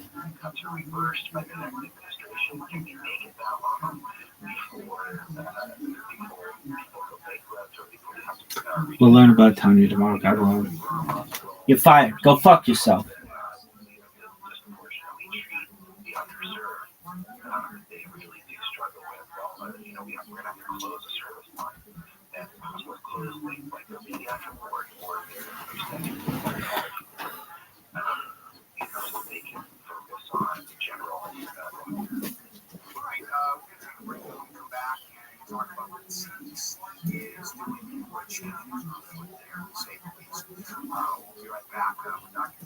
Incredible time ahead of us. Begin by thanking our sponsors, our Talmud Torah sponsors for the month of Adar, Paul, and Kathy Polly for dedicating all the Shurim and Drushos this month in memory of Paul's grandparents, Dina Bas Pesach, Zechariah Ben Zechariah. To thank our Daf Yomi sponsors, Leishi and Chavi Yivimson, for dedicating this last pair of Psachim, Avi Psachim, as a first for the full Shalema, for Tamio, Mayor, and Hana. We hope that heat together with cold will sort of have a complete and enduring flow. Alright, so with that, let us begin. We really have a very exciting Gemara today with a lot of really fascinating sugars. So let's pick up today's daf is for days 102. So we left off. Let's go ahead and actually just begin from today's day. That's all right. We'll just go through it very quickly. It's 2, 4, 6, 8, 10, 12, 14, 16 lines up in the bottom. We've read most of this already, but it's just easier to complete it. So remember again, we are heavily steeped in the sukkah of Sheni. What happens? Remember again, this began as a discussion regarding Kiddush and Shul on Shabbos. This began as a discussion regarding Kiddush and Shul on Shabbos. Namely, when I hear Kiddush and Shul on Friday night, what does that do for me? So we had two really parallel discussions going on. Number one, what's the impact of it for Kiddush itself? Do I have to go home and make Kiddush again? So remember again, we had Rav saying that Halakha L'Maisa, you are Yotzei Kiddush, but not Yotzei Yayin. And then we had Shmuel, Rav and Shmuel both agreed that Halakha L'Maisa, you have to go home and make another bracha on the wine that you drink. We have a focus regarding whether or not you have a Yotzei Kiddush. Rav said you're Yotzei Kiddush, Shmuel said you're not Yotzei Kiddush, and that turns out to be a focus regarding Kiddush. Does Kiddush have to be where you have to go? And we went on and we discussed it. Also, we subsequently used this then to launch into a more general discussion regarding Shinu and Meshach. What happens when you make a bracha on one location and then change your location? Ultimately, again, does that necessitate a new bracha? So with that, let's just keep this piece up very quickly. So remember here, we have two interesting things. We have Rav Hizda and Rav Sheshas. So Rav Hizda said that Halakha L'Maisa, when we say that Shinei Makom requires a bracha, when is that? So interestingly enough, he said that's only by food items that don't require a bracha achrona in their original location. But if you're eating something that requires a bracha achrona in its original location, then essentially you are tethered to location A. And once you are tethered to location A, even if you subsequently actually change your location to location B, you do not require another bracha. If you're eating foods that do not require a bracha achrona in their original location, any change in place will necessitate the making of another bracha. Rav Shesha said, Rav Shesha says we don't get into that. I don't care what kind of food you're eating. If you start eating in one location, change locations to another place, Halakha L'Maisa, you must make another bracha. Good. With that, we'll say very quickly. Mitzvah, raise the kasha, but they have worship, and says the first one, if you have a chabur sitting together, and Rosh, remember again that Rosh is very important because as we're going to see just now, Upper Rabbi indicates that they are rooted in the place. Only when? If you're eating something which requires the bracha achrona in the actual place of consumption, as we're going to spell out in just a moment. So the Kabbalah is putting together, they get about a Chassan Halas, they can get up and run out to use the Chassan Halas, to Shen Yotz, into the bracha. When they leave, they don't have to make a bracha achrona before they leave. Suppose that when they come back, they do the bracha achrona. They do not have to make another bracha. So we'll say, when is this true? When is this true? Sheni Husham Zakin October. And we'll say, when is this true? When they left behind a Zakin or a Chova. In other words, they left behind a member of the Chabura. So by leaving behind a member of the Chabura, that roots the rest of the Chabura in place. But if they went ahead and they leave, and they don't leave any member of the Chabura behind, then what?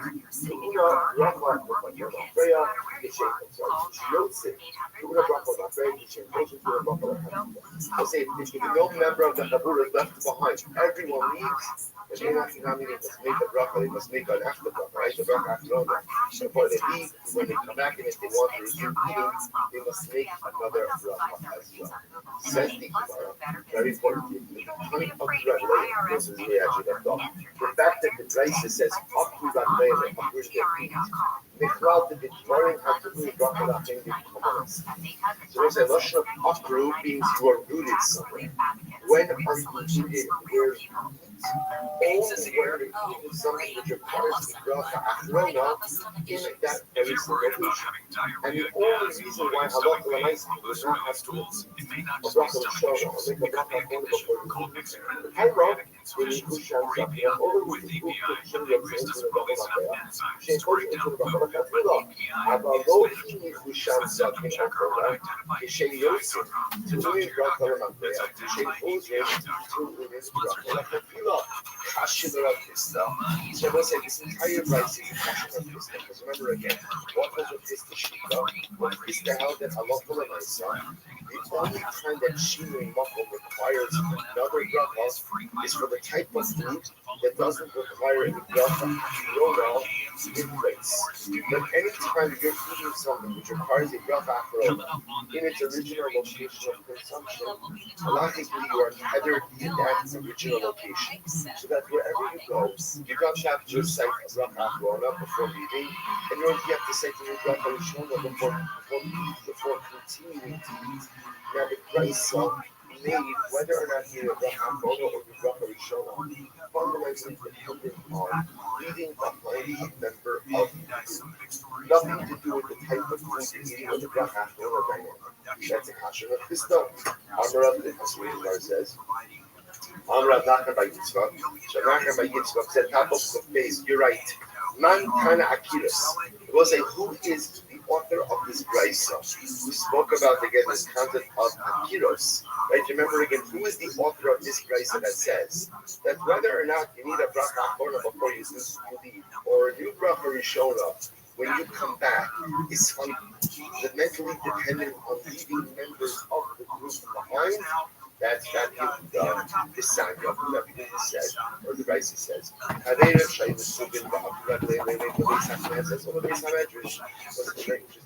The Chaverim are sitting together and they go ahead and they uproot themselves. So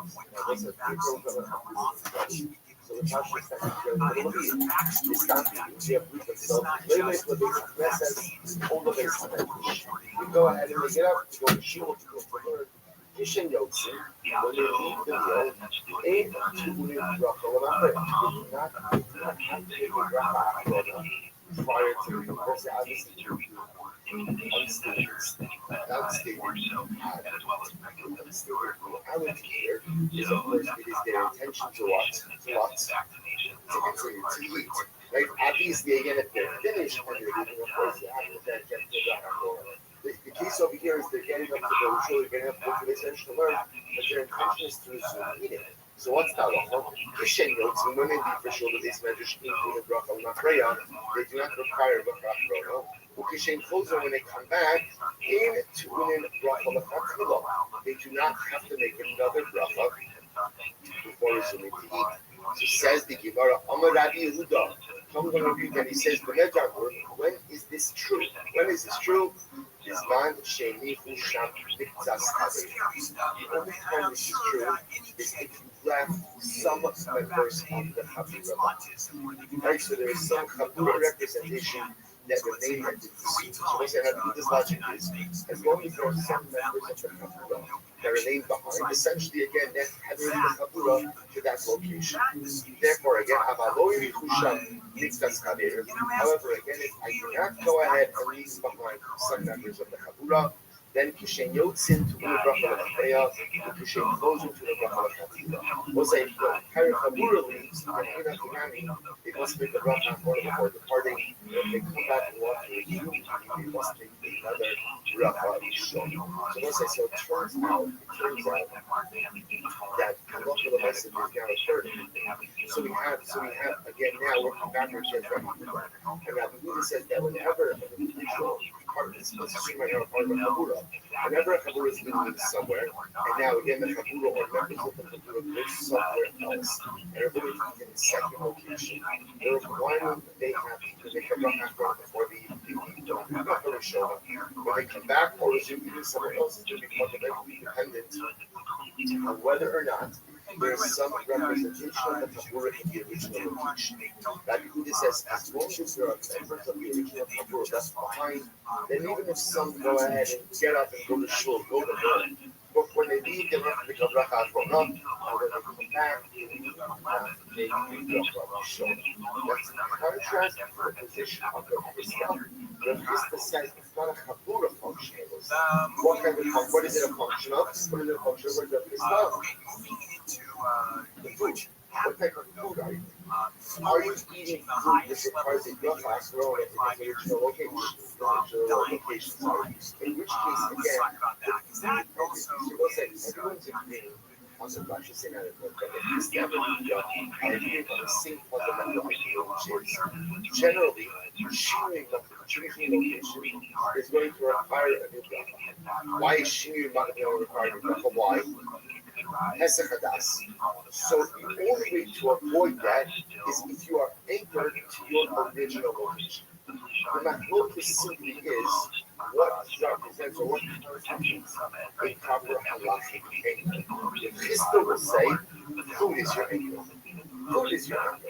Food is right. If you're eating something that requires a bracha according to the original location, that's your anchor. Rabbi Yehuda will say, no, what's your anchor? What's your anchor? Remember, people, your chavura is your anchor. They'll say, interesting. People use different things in language to anchor themselves, right? We all look for an anchor to keep our things steady, to keep ourselves steady. So some people rely on relationships, right? Some people rely on gashmias. People rely on different things to keep themselves anchored. Then, of course, there's the position of Rav Sheshes. Now, Rav Sheshes says that halacha l'maisa, neither food nor chevra can keep you anchored. And we write, essentially, I will say, the reality of your life is what you are. So if you change, but he says it's very nice he left friends behind. It's very nice he had a food that requires a bracha going in place. Shinui makom, by definition, is hesed hadas, and therefore requires food. So we'll say, this is our theory of focus. Now, I just do want to remind you that halacha l'maisa there is a fourth opinion, and that is the opinion of Rabbi Yochanan. Now, remember again, Rabbi Yochanan holds that halacha l'maisa, he holds that shinui makom doesn't create hesed hadas. We're going to go back to it in just a moment. Remember again, we'll say, we introduced the Shita. I'm sorry, I know it's a lot of opinions here. But we introduced the Shita of Rabbi Yochanan in yesterday's daf because we began with Rav and Shmuel about what happens in a Kiddush and Shul. And remember again, interestingly enough, according to Rav and Shmuel, everyone was agreeing that the Yayin lo Yatsa, that when you go home, you definitely have to make a bracha on wine because that's Shinui makom. Right? The focus is about Kiddush. Rabbi Yochanan said, even the Yayin Yatsa, right? Because Rabbi Yochanan was of the opinion that halacha l'maisa, Shinui makom is not Yorei bracha. So again, so just keep that in mind for just a moment. So back to the Gemara. Ella, Taima, if it's Martin, how to do the bracha lachem, come on. Rather, again, the reason says the Gemara is as follows. When you're eating something, Taima, if it's Martin, how to do the bracha lachem, come on.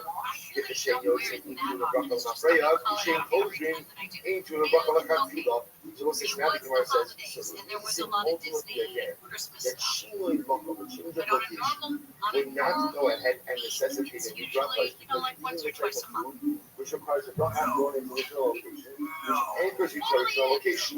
About storing Shinui bracha lachem, come on, if you're consuming something which does not require a bracha in its original location, then what? About storing Shinui bracha lachem, come on. But if you're eating a food which does not require a bracha going in its original location, afilu l'rabbanan, kishen yotzin to the bracha l'mafreya, kishen chodrin to the bracha l'chatchila. So it looks like what's interesting is throughout this entire conversation, it sounds like everyone would agree that if you're eating a food item which does not require a bracha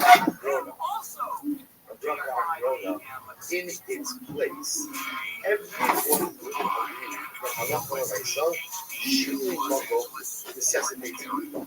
So let me clarify one thing. We just introduced the position of that whether or not you go to hold, right? Whether or not you go to hold, you want to tether to the original location, what do you need? Chavura. But I just want to point out that I disagree. If you look at the context of the Brisa says up to Raglayim. Up to Raglayim means what was the Chavura eating? What was the Chavura eating? An item which required a bracha going in its location. So it turns out that Rabbi Yehuda is really adding on to Rav Chisda not simply disagreeing with them. The Chisda says all you need in order to remain tethered to your original location is the type of food which requires a bracha achrona in place. Rabbi Rita says, no, that is not enough. You need that type of food and what? And what? And chabura. What the Gemara is remarking on is something very interesting. It sounds like according to everyone, if you're eating food which does not require a bracha achrona in place, and you leave, what's the halacha? What's the halacha? You have to make a bracha achrona and a new bracha rishon if you want to resume. It appears that with afterwards, the machlokes only is eating food and chabura. But everyone's agreeing. It sounds like that you need food. So if you're drinking water or you're eating a piece of chocolate, where there's no din of bracha achrona in the place where you can eat, like point of question. There's no din of bracha achrona in the place where you ate. It sounds like everyone will agree that if it's a shiloh makom, you must make a bracha achrona before leaving, and you must make a bracha rishona before you resume eating. So if that's the case, as I just mentioned to you before, Lema Tenet Yechid Rabbi Yochanan. Looks like Yossi is not the chief position of Rabbi Yochanan. Because remember, you're going to say so. It's straight underline the senior Gemara. It's supposed to be learned from the bottom on Aleph 101. Where Rabbi Yochanan said, Ad Yidei Yayin and Yatsu. And remember again, the Rashban said, at the end of the day, She'in Zarek Lakshon Levarech Hayashon Zok Shiloh Yisef Daito. So the basic message of Yochanan holds that Shinui Makom does not require a new bracha, to which the Gemara says, again, I got it. Let's get Rashba for just a moment. It's the last of the short lines of the Rashba.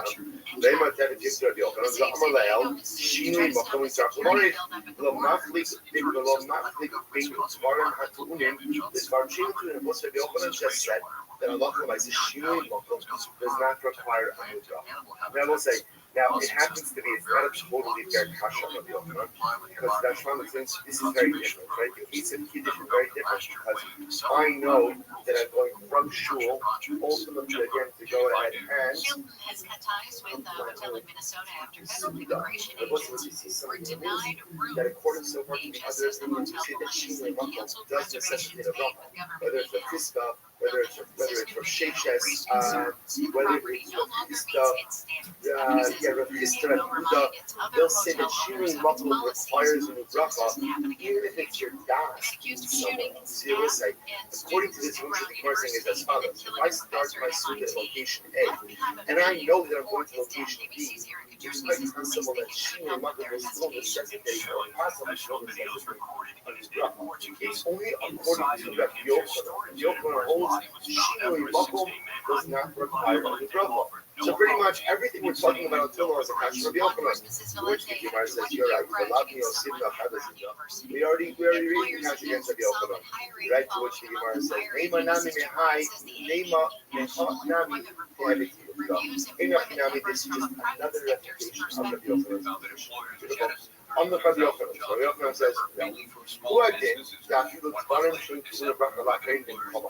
Nami in Shikulavan." So we'll say Rabbi Yochanan will retort, and he will say, the truth is, even by food items which do not require a bracha achrona in place, Shinui Makom will not require a new bracha. And the only reason why the price we mentioned before is question of uprooting your food means what? What were they eating? Something which required a bracha achrona in place. Is in order to teach us the strength of Rabbi Yehuda's position, that we Barim Shetim Bracha Lachem can come on. Haimazim Chomitzas Haverim. Amadoim Chomitzas Haverim. Shen Yotzim to the Bracha Machaya. Shen Chozim to the Bracha Lachem. And also the only reason that Yochanan will say the rice illustrated this case with items which require a bracha in place is to teach us the strength of Rabbi Yochanan's position. There was Rabbi Yochanan holds, Rabbi Yehuda holds that food is not enough to anchor you to your original location. You need what? From Rabbi Yehuda? Food and chabura. So we'll say, so from Rabbi Yehuda, you need food and chabura to anchor you. According to Rav Chisda, all you need is food to anchor you. And according to Rabbi Yochanan, you need nothing to anchor you, and according to Rav Sheshes, nothing anchors you. Okay, the difference between those last two opinions, I will say, is that Yochanan will hold Shinui Makom doesn't require a bracha. Rav Sheshes will hold every Shinui Makom requires a bracha. Beautiful. Tanya Kava says that the one that is the right hand of the Chisda. Remember again, the position of Rav Chisda was everything is dependent on the food that you eat. If the food anchors you in the original location, it requires a bracha rona in the place of consumption, then Shinui Makom will not trigger the need for a new bracha. Says the Gemara, Tanya Kava says, Chisda, Chaverim Shayim Mesubim, Lishtos Yayim, if Chaverim were sitting together to drink wine, and then they got up, left the place where they were drinking, and came back, and we'll say simple guys, and I will say it's clear. So all according to this, since they were drinking wine, wine requires the alagefen, and the alagefen has to be in the place where you were drinking. So if they left and came back, they don't have to make another bracha. Beautiful. So we'll say, so now watch this. Still not finished. The day Kabura is sitting for Friday afternoon. Like during the week, we had a whole extensive discussion about what you do if you have a right here. Even that's a Super Bowl starting to see on Erev Shabbos and permitted match before 9 hours of the day. So therefore, what now? It's Shabbos. Now it's Shabbos. Let's remember again. Let's not focus. Rabbi Yossi and Rabbi Yehuda. Rabbi Yossi says, finish up. Rabbi Yehuda says, you have to stop. Remember, Yehuda says you have to be okay shulchan. You have to remove the table. What was our Kakamas Yisrael Chazara? Boris Mabo Makadish. Good. Yehuda, Rabbi Yossi, Boris Mabo. Says the Gemara, so watch this. B'nei Chabur Shayu V'Sudu Kiddush L'Neyo. You have a Chabur that's sitting, and then again Shabbos starts. Reviewing what was this. Reviewing what Rothschild guy. So what do? They bring the guy, the balabas. They bring the balabas a cup of wine. So we give out these keys. So they bring them. Right, great. They bring them. Yes. That's so right. Whoever it is the day. Of course, everybody has the day. Right. So the Gemara says, reviewing what Rothschild guy. They go ahead and they bring them a cup of wine. The Omer Allah Kiddushas Hayom. So watch this, and he says Kiddush. The Shem is Omer the Shem. Then they bring him a second cup of wine. Omer Allah Birkas Nawaz Bevet. So also have to do the holes. They are Allah Kalaisa. Shabbos comes. Shabbos comes. You can't drink wine. You can't drink before Kiddush. That's why you don't Shabbos. One Shabbos like you can't. So what do you do? So it says, remember again, there's an unstated principle that you get that America wants to discover is Akiras Hashon. And what Rabbi Yehuda's model, once Shabbos starts, the first thing you do is take the table out. That's the first thing you do. You take the table out. Right? Or again, at least pour his mouth. But you take the table out. They bring him a cup of wine. He says, Kiddush. Now what's like, now the Kiddush over here is, what are you not doing? First, you're not benching. I might have thought that I have to finish on this. No. Go ahead. First cup of wine, you're going to go and you're going to make Kiddush because you can't do anything before you make Kiddush. Then go ahead and recite Birkas Hamazon on a second cup of wine. I just want to point out, we're not going to get into it over here, but there is a whole focus about this thing with the last Rashbam over here, he says, push through the first part, he says,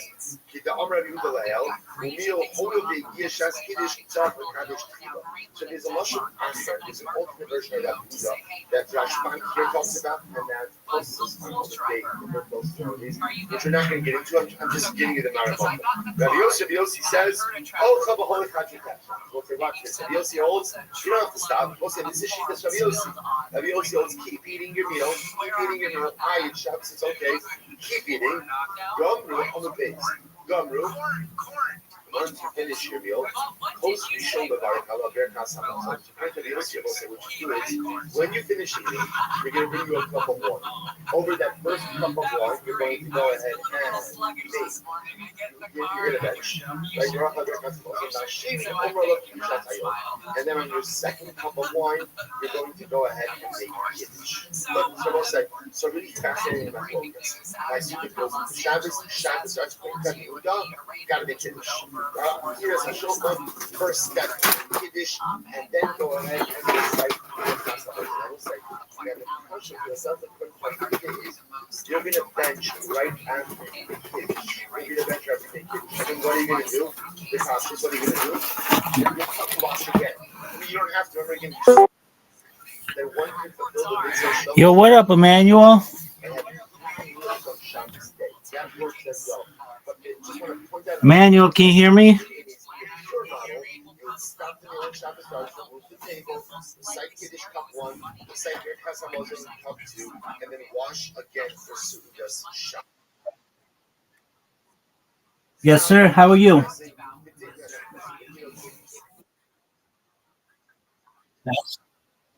Excellent, my friend. All right. Have you sent me a message on Twitter?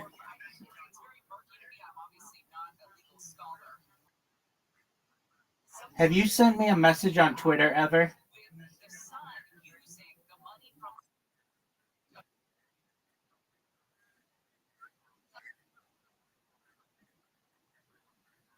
That's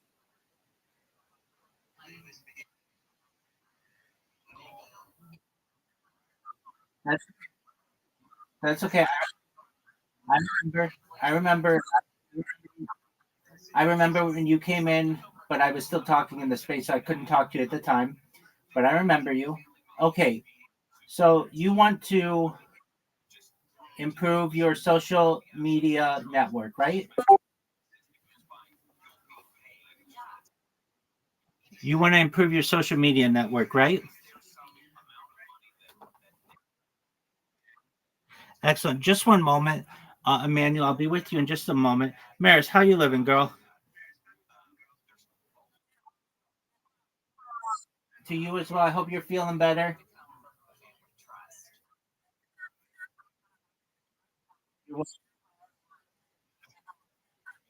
Absolutely. Okay.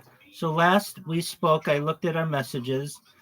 I sent you a list of uh, how to create your resume and then where to upload your resume. Did you have a chance to do that?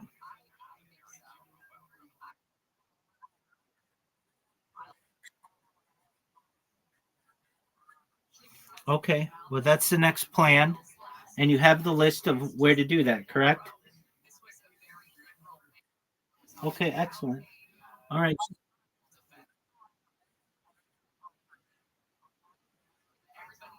You should. Uh, well, so it depends. Do you want to be a nurse or do you want to be a social media marketer?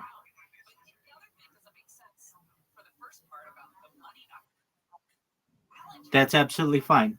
I should have said that too. Good on you, Maris. Don't ever keep your mind closed to anything. So yeah, you want to be both, and that's excellent.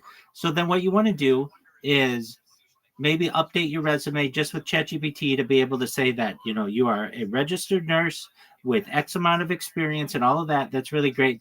But in addition, you are a social media marketer. There's nothing wrong with saying that. And you're looking for a position perhaps in healthcare or perhaps in Web3 or whatever it is you want.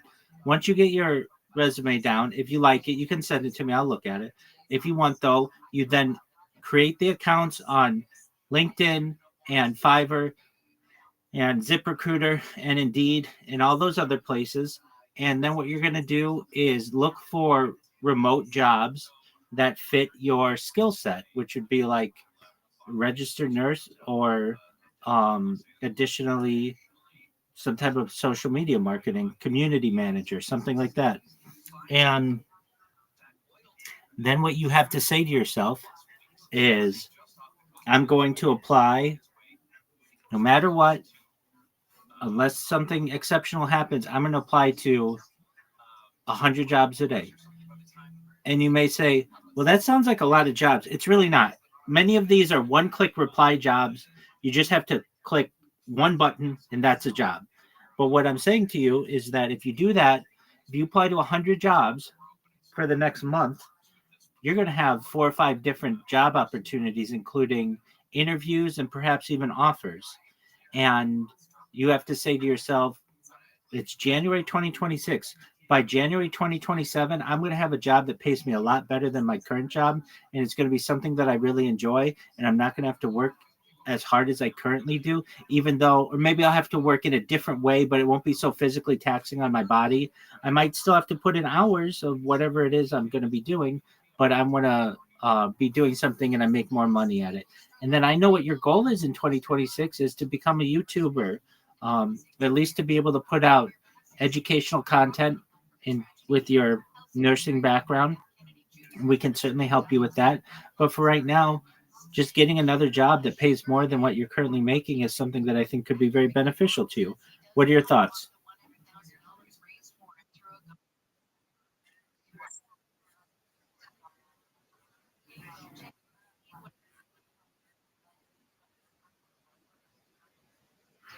Sounds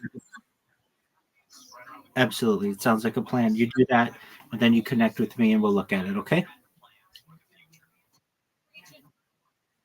My pleasure, Maris. Absolutely. 100%. All right. You take care. Thank you. I appreciate it. All right. Back to Emmanuel. Emmanuel, can you hear me, big dog?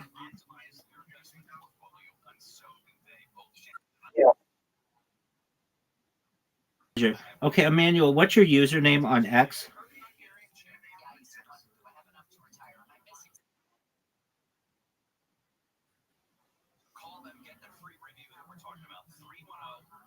Okay, just one.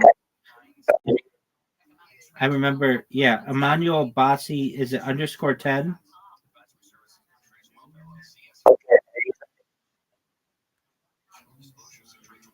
Your username is what? Yeah, send me a DM. Send me a DM on X. Are you following me on X? Oh, okay. If you're following me on X, I'll be able to find you. Just one moment. Yeah, send me a DM though if you can, and that'll make it easiest.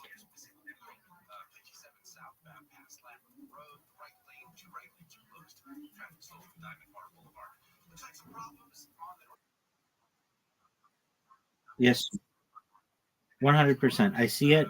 I received it, and what I'm sending you is essentially what I have sent to Maris, who's also in this call, and about 50 other people, more than 50 other people. It's how you're going to improve your social media reach and how to get a job and whatever it is you want. So just one moment, and I'm going to send this message to you. And what I want you to do is I want you to read it, and I want you to read the messages that I'm sending you twice. Read them one time to just kind of get an understanding of what I'm saying, and then read it a second time for the details. And I'll be here. And when you're done, what I want you to do is tell me that you're done, and then we'll review it. But just one moment.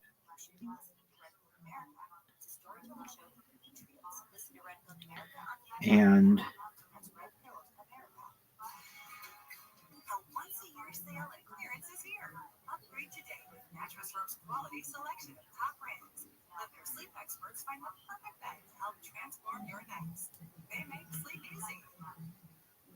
Hey, it's Deborah Mark. Just hearing the word IRS makes people break out in a cold sweat. No one wants to deal with the IRS, especially me. And now you don't have to either. My friends of legal tax defense have been successfully negotiating with the IRS for more than 15 years. It doesn't matter how much you love. okay, Emmanuel, what I want you to do is go to your messages on X, and I sent you like 3 messages.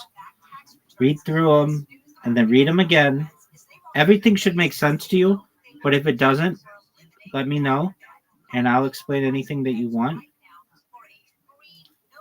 But just read them right now, and then we'll talk about it. Okay?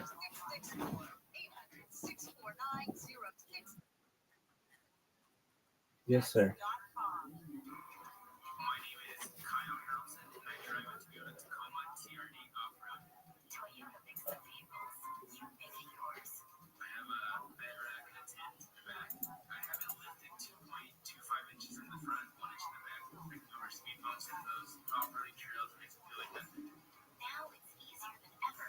Find your Toyota at your local Toyota dealer.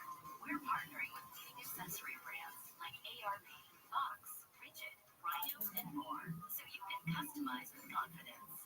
My favorite spot that I'm taking it to is where Colorado, Wyoming, and Utah touch. It's a Blue Ribbon River, which means the fly fishing is incredible.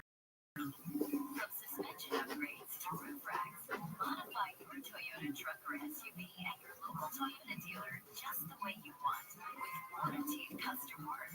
Or shop online at toyota.com/accessories. Make it easy. Toyota, let's go places. Why haven't you listened to Edward I get it. You first don't know because if you don't, you should be listening to Red Pill America. It's a storytelling show for patriots. Listen to Red Pill America on the iHeartRadio app. That's Red Pill America. New year, new goals, and in this economy, a better money plan is more necessary than ever. I am Matt Joel here from the How to Money podcast. Every week we help you to spend smarter, to make sense of what's going on out there. If you want 2026 to be the year you finally feel in control of your money, we're here to give you the tools and advice to help you make it happen. Open your free iHeartRadio app, search How to Money, and listen. TFI Team 640, more stimulating talk. Today after 1 o'clock on the John Cobalt Show, we're attending the morning demonstration and rally being led us bird in the Palisades on the anniversary of the fire. We're recording interviews with many people there, and we're going to play them back during our program after 1 today on the John Cobalt Show. Saturday night in the summer, sundown and they all come down. Gary, TFI 640 live everywhere on the iHeartRadio app. Flags at all state buildings today. Supposed to be a half staff. Governor Gavin Newsom declared today a day of remembrance, of course, for the fires. 1 year later, they announced that Palisades Charter High School is going to reopen in a couple of weeks, which is pretty good. Part of the campus, of course, was burned in the fire last year. The permanent rebuilding of a couple of elementary schools is expected to be completed, they said, by the beginning of school for the 28 school, 28-29 school year. We've got Venezuela news. You mentioned the 2 sanctioned oil tankers linked to Venezuela that we have seized. We've also got oil news going on. Trump saying Venezuela would give us 50 million barrels of Venezuelan oil after that operation capturing the president there, that the oil would be sold at market price and the proceeds would be controlled by Donald Trump. Yeah, he said that in the social media post. Of course, the president has been focusing on these oil resources after the military operations. The way Marco Rubio described it today, he and Pete Hegseth, you may have heard our tease about what was going on today in the show. He and Pete Hegseth are on Capitol Hill right now to brief Senate members, House members on the operations, not just to get Maduro, but also what's going to happen in the aftermath. They did mention the seizure of these 2 tankers today, and then Secretary Rubio took to the reporters out the hallway. The great detail about the planning to describe it. In fact, it's not just waiting there. It's not just saying or speculating what's going to happen. It's already happened. Like the oil arrangement that we paid to base on their sanctioned oil, they can't move. Understand, they are not generating any revenue from their oil right now. They can't move it unless we allow it to move, because we have sanctions, because we're enforcing those sanctions. This is tremendous leverage. We are exercising it in a positive way. The president described it last night. Secretary will have more to say on it today. He's involved in running this portfolio. And we feel very positive that not only will that generate revenue that will be used to benefit the Venezuelan people, and we're sure that that's what the case is, but it also gives us an amount of leverage and influence and control over how this process is taking place. They've made no bones about this. Oil is what this is about now. I mean, the Maduro thing was a law enforcement action. That's the way they described it. That's the way they sold it. That's the way they were able to do it without congressional approval, etc.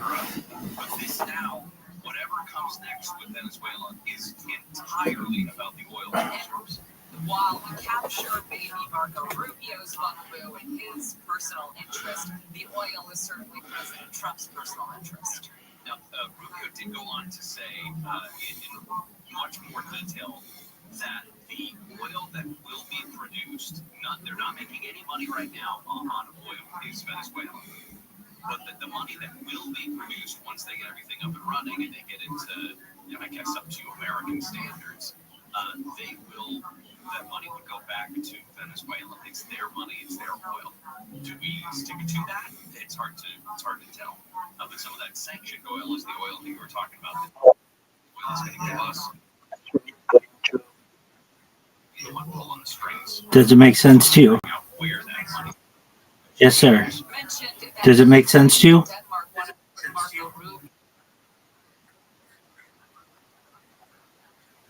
Yes, sir. Does it make sense to you?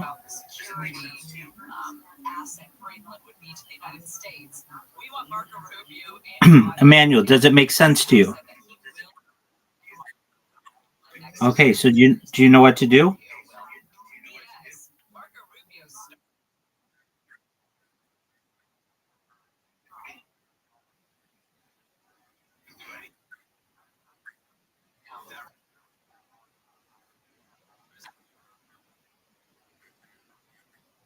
That's it.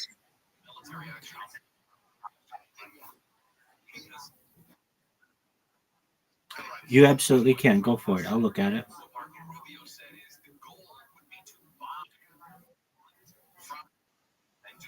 What kind of job do you want?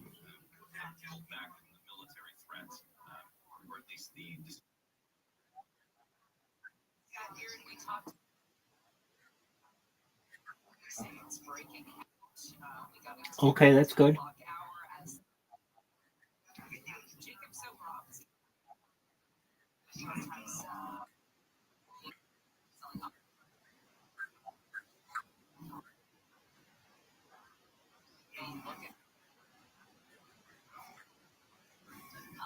Play a massive role, as we saw last year in these fires, and preparation and the aftermath of as well. Gary Shannon will continue. Amy King is live in the KFI 24-hour newsroom. Well, Gary and Shannon were just talking about today marks 1 year since the wildfires broke out in Southern California. More than 30 people were killed and thousands of homes, businesses, and other buildings were destroyed. ABC's Alex Jones says a year later, people affected are still trying to figure out how to move forward. In Altadena, where rebuilding has started, but many empty lots remain. Some fire victims claim there's a gold rush underway with developers moving in and buying up land. LA Mayor Bass says some people are continuing to profit off the Palisades fire. She says they're intentionally making money off social media, book deals, and more. Bass has been criticized for being out of the country, representing the former Biden administration when the fires started a year ago today. But she says she understands the anger and doesn't take it personally. Today, a rally called They Let Us Burn is being held in the Pacific Palisades. Tonight at 7, KFI will be airing a KFI News special, LA Fires 1 year later, hosted by Michael Moxkin. It starts at 7 tonight. A mother has been arrested after a toddler died from injuries she reportedly suffered in the family's Santa Monica apartment. Neighbor Biddy McClung tells KTLA the girl was 15 months old and was reportedly hit with a frying pan. I think it's ridiculous. I mean, you don't like your child, you want to have a kid. And I really was so upset. The investigation began when Santa Monica police got a call from UCLA police. Fans have raised more than $100,000 for actor Mickey Rourke, who's facing eviction in LA. But the actor says on Instagram that he didn't want it. He says he's $60,000 behind in rent because he stopped paying in a dispute with landlords. Everything was good for 5 or 6 years, and then two scumbags from New York bought the house, and they were fixing things. So I said, I'm not paying rent because there's ice, there's rats, the floor's rotten. Rourke says he's had financial problems, but borrowed money privately. He says the eviction case is headed to court. Health Secretary Robert F. Kennedy Jr. has released new dietary guidelines for Americans, saying we should eat less sugar and more protein. At a White House press briefing this morning, Kennedy said the message is clear: eat real food. The guidelines highlight the importance of eating fresh vegetables, whole grains, and dairy as part of a healthy eating plan. The guidance will have most profound effect on the federally funded National School Lunch Program, which is required to follow the guidelines to feed nearly 30 million kids a day. California's water supply's gotten a big boost because of the wet weather, which started winter. The State's reservoir, the largest one anyway, Lake Shasta, is up 36 feet since December 16th. It's 77% full now and at 129% of its historical average for this time of year. California's lakes have been filled with hundreds of billions of gallons of water from the recent atmospheric river storms. Satellite weather from KFI coming mostly sunny. In fact, it's going to be lots of sunshine and just maybe a few clouds rolling through today. Highs will be in the 60s. The coast, Metro LA, Inland OC, the Valleys, and Inland Empire. 40s and 50s for the Antelope Valley. Mostly sunny tomorrow with gusts And you don't respond. You're clapping hand. 40 to 60 miles per hour. They clap online, no. Shout out to Let. I think I met Let through High End. And also shout out to Hybrid. I see we're not choice. Shout out to Damien, Ella, my bad, Ella, and Rabbi. So, yeah, Jim, guys. Alright, Jim. High end. I beg, if you see any mic request from that red PF, you don't accept. I beg you as much as possible. Unless the space will turn upside down, upside down.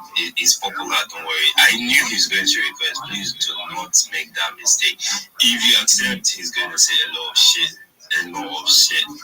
But yeah, let's keep the space going. So yeah, what's good, Precious, and nice having you. Yeah, Precious, you're not the first to come today. I take my mouth back. Like I take my mouth back. You're not the first to come today. And yeah, welcome to the space and welcome, Rabbi. Although it's not from my heart, but yeah, welcome. So hi, and they say sorry for your account. You're clapping. Yeah, everybody that have come up here, I think Q is the first person that says sorry for your account, and bro is just clapping. Oh, Chineke. Oh, Chim. Precious, why are you spamming thumbs down? Like, what's going on actually? What's going on? So, Q, what have you been up to? Like, you still run some designs or? Okay, say you don't school. So, what's good? Like, what do you actually? Because most times I like. Yes, sir. Go ahead. You guys are very expensive. If I say come and work as design.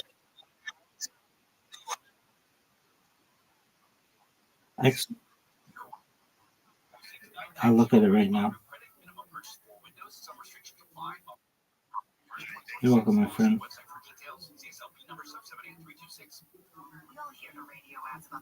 Okay. First thing, do you see under profile it says, I am a professional content developer and community builder? Why is the A in am capitalized?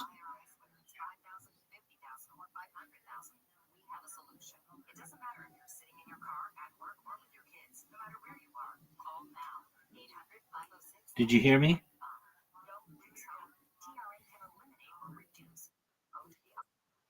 Okay, so why did you capitalize the A and am in I am a professional content developer and community builder?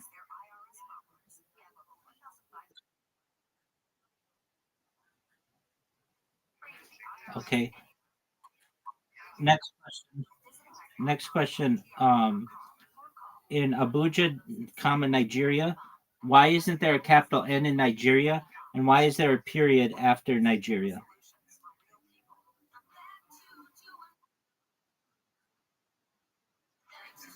Okay. You can write in Chinese.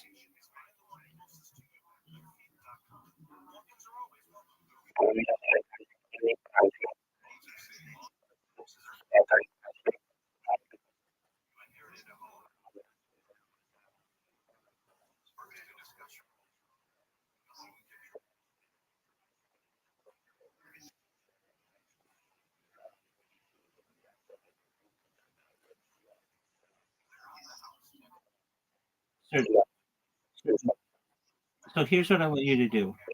Take your resume, upload it into ChatGPT, and ask ChatGPT to enhance it, okay? And then when you're done, send me another version of it, and it will also fix any kind of error, okay?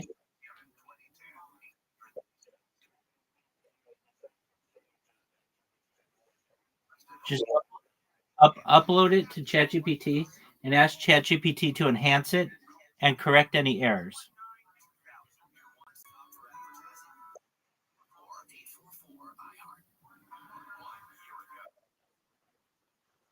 Okay. You need a show, bro. You need design. Hey, I want to talk about that design TV they go. See, most of these designers they don't get job. They just do guy. They must tell me. Imagine one guy enter my team. I do my own. Text me say make say you want design a website for me. This one, that one, this one, that one. I can't ask this guy how much. This guy now call one extreme. Happy to be here. Me and Hassan look like we're planning the next 9/11. This does look like a press conference for them. The funding. We almost nailed it all. They shot down United 93, took a loss there. We have to plow forward onto the next one. 9/11 press conference. You guys know how the show works. You both know it very, very well. Hassan with one of the best jokes of 2025, famous Indian woman's vagina joke. He says, "Do you want to see what an Indian woman's vagina looks like?" And then he goes like that. You guys get it? It's a little slow audience here. It's a hairy vagina, everybody. This crowd, I don't know about this crowd. Might be some locals trying to fuck it. I mean, that looks like fucking Gucci fucking hoodies. Yeah, I should be with them. I should be with these guys. What's up, Uncut Gems? What's up, the boy? His earrings are gel. It's a lot. It did look like a planned it.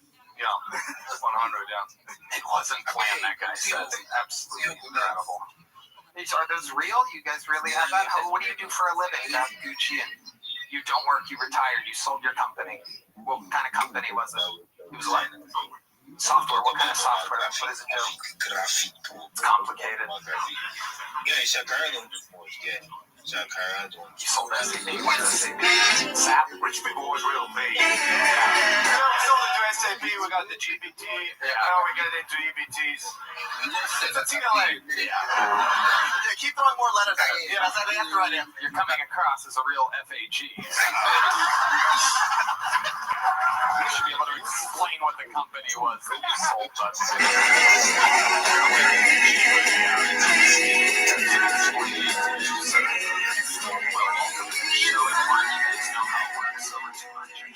Human beings signed up for tonight's show. Very exciting. They get pulled out. They get 60 seconds uninterrupted. You know their time is up and hear the sound of a kitten. Some audience are getting better than the man is doing it for 12 and a half years. Worst man in the universe anyway. The buttons for no reason.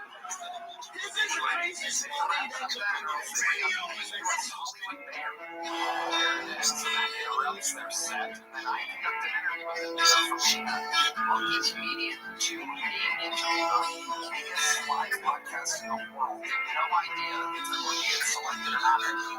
We go right away to the bar next door. And meanwhile, when I first fucking finds out that he or she is indeed going to have the opportunity to find time, I have a moment to go and it's going to show you supposedly how it's done with a brand new 60 seconds.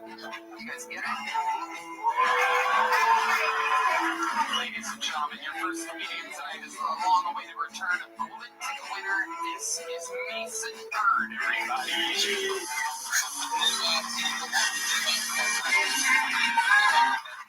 I was walking late at night, and I saw these two women walking down the street. One of them looked at me and said, "Oh my God, you're so pretty." The other lady looked at her and said, "It's not like that, just anyways." I turned around. This was not a good picture. She had some fucking ass. Uphill. I'll find a tramp. Don't ask why. She asked me to Mason, "Would you be a tramp?" I was like, I do trans for the shit. Only in a No,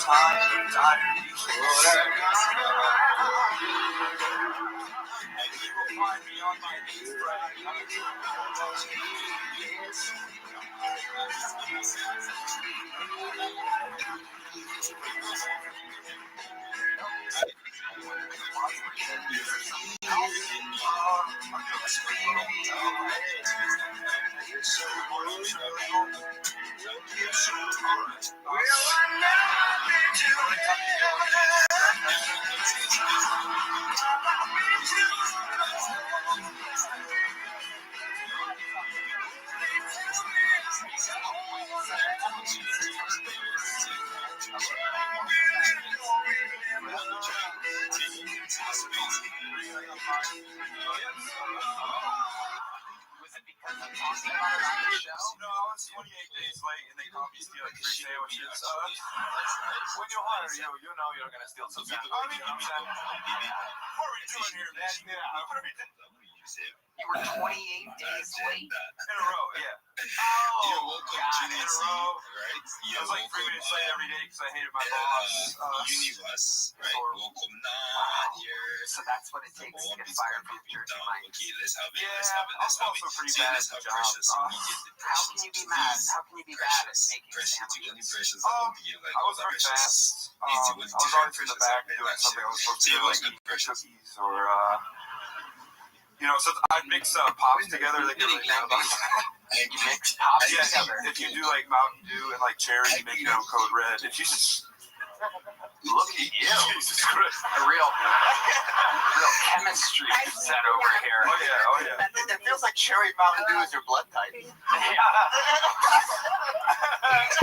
It's a Mountain Dew live wire actually. Are there Yo, any what up, more NBA? wild mixtures or food Can you hear me? experiments that you're good at? Food mixtures. Yeah, I love just Oh yeah, I call it doing request. chopped in the house. Where I'm like, let's make tacos with potatoes and apples and see what we can get. It's just like I'm hungry. I have no food. I've been doing this new thing to try to lose weight. Right. If you eat a What up, piece of NBA? cheese and then the actual bread, it feels like you're eating 2 Request. slices instead of one. Jesus Christ. Yeah. Jesus Christ, that's the best thing I've ever heard. What up, NBA? Can you hear me? I said tacos and then listed the 2 most disgusting ingredients for tacos I think I've never heard in my life. I've been trying a new thing. If you're doing well. So you put those in a taco shell, or you're using the potato as the shell? I should flatten it, fry it, make it into tortillas. I have good fat guy ideas. I the other night, and I which in the middle of the Can night, you hear me? would love this, Red Band. This was so you. This is the most you thing I think I've done all year. I had a sandwich, and I looked at my fridge, and there's a little, one of those yogurt.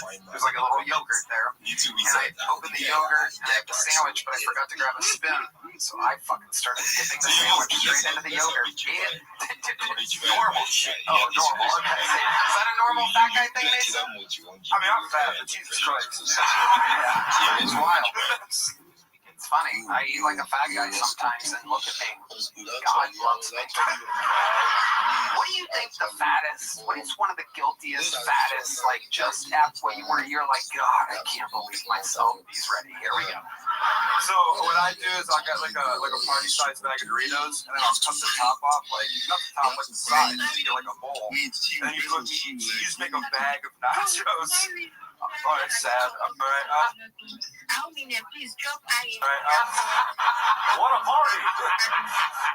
That's Frito pie, but with Doritos, pretty much. Zach, Red Band is the senior disgusting food correspondent here, live on the scene. How about you? Do you have any confessions? I mean, you literally have no shame in your game. You post in the middle of the night. I mean, my favorite, of course, the classic, you take an olive garden breadstick and you put your finger all the way through through it, so you hollow it out, and then you just pour Alfredo sauce inside of it. It's like a gusher, right? An Italian gusher. Oh my God, Brian Red Band, ladies and gentlemen. Wow. It's a final. Your turn. Yeah, what do you got? It's a foul. How do you top that, big boy? Big boy! Oh, man. Fuck. I gotta try that later. He's hard as a rock right now. For those of you just listening to the podcast, he has a blatant erection at the thought of a hollowed out Olive Garden breadstick filled with You eat that or have sex with it right Mason, anything else crazy happening in your life? Let's see. Half Black sister. Half Black? She's addicted to opening keyboard does. What is mods? Mods? We don't do that here. Like, bro, we'll give you USDT, bro. Hybrid. Mr. Hybrid. Like, bro, this guy, we can just blow siren for him. Like, bro, this nigga. You can't disturb, bro. Hybrid. Hi, God. Now, my idol, sir. My idol. Cube. Wow. Cube, what do you mean? Everything they do you, everything they do you. Like you want to show everybody see, sorry for 100 users here, sir, but let me just leave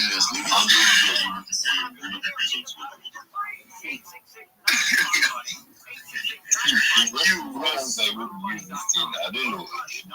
This guy is the same bad girls for space. He was not like this. He was like like I don't even know what to use. One small picking voice like that. So this one, you know, these are the package. Big Shot, yeah, what's good, Big Shot? Rabbi, bro, they said you're a troublemaker. Please, my name is please don't cause havoc here. Dimian, what's good, my bro? What's good, Ian? What's good, Little Wizard? You've been just been spamming the laughing, like, bro, what's going on? Is this automated something? Mr. Let, yeah, one of our top educators here. Thank you for coming up today again. Saint Laurent, my guy. Saint Laurent, my guy. We just hosted space together now, and he's here now. Wow. Grace, what's good, Grace? What's good, Ira? What's good, Naya? Like, yeah, thank you for joining the space, and let's keep the space going. Let's keep it smooth, no fight, please, no fight. Like, even if you bring up your agenda, no fight. Thank you. So yeah, I don't know between Big Shot or Rabbi. I don't know which one is first. So I don't know. Fact, your consultation is completely free. Fact, no fees unless you win. Wilshire Law Firm is here to fight for the maximum compensation you deserve. Every case, every client, every time. Call Wilshire Law Firm today. Yo, what's happening? Why is everybody quiet? Like, what's going on actually? Victory Fire, who did you call him to? Did you call him to Big Show? Oh, he wrote shit. Bro, actually wrote in the middle of flight, bro. What's down, bro. So yeah, let's have other persons, right? We have Little Wizard up in the space, and you guys can check the comment section, and you know who's behind the PFP. And if you want to fall in love free of charge, male or female, whatever the species, you can actually do that. It's free in the space, right? And I don't know, but yeah, weird is normal, so it's normal. I mean, it's normal. So yeah, what's good this week? What's good, bro? Yeah, bro. Bro, how are you doing? I'm not going for you. I give you to shoot and so, but it's that hybrid guy. Hybrid, you also probably. Talk to your doctor. That's identifyAPI.com. So you come to hybrid, bro. You never. Yo, what up, big dog? I see the issue. You don't follow me, bro. How you living, big man? I track you as I do. I hope you're doing well. don't even sabi if I get belief for you, I get something for you. No sabi. As I enter a page, I think interested. So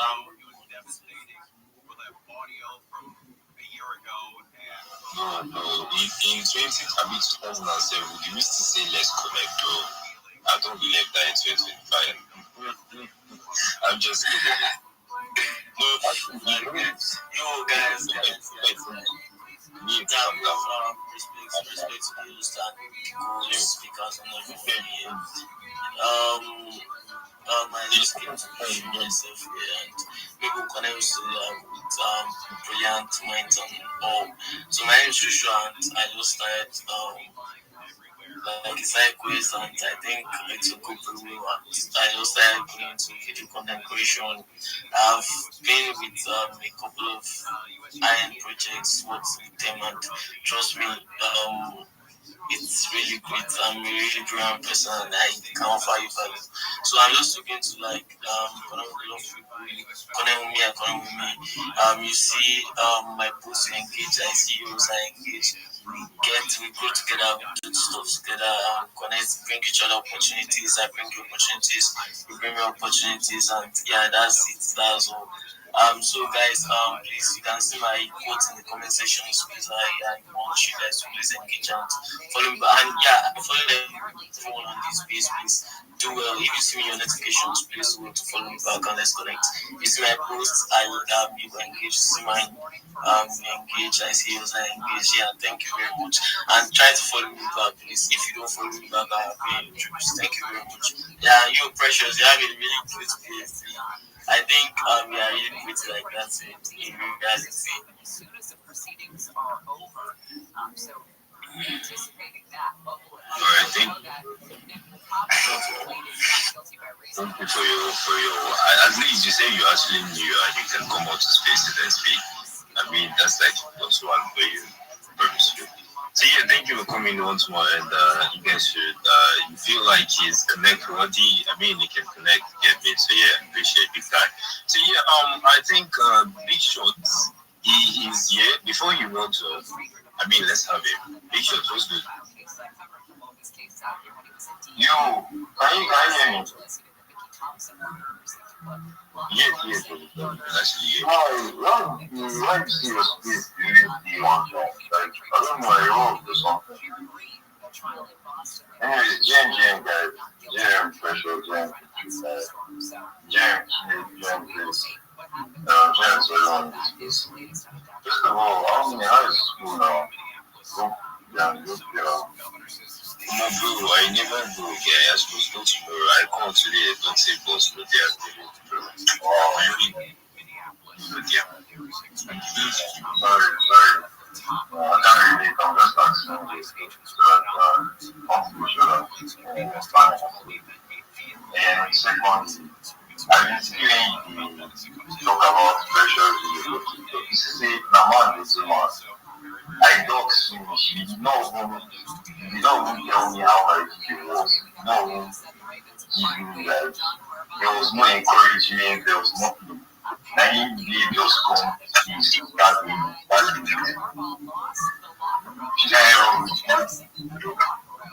I'm still coming for our moment. You know the funniest part is that I've never engaged my videos. Like I was on one side I was like, why did you even come across? Because I'm still trying to like figure out what I'm saying, so I don't want to losing. But he came across it and he did not engage my videos. Imagine but he's not me.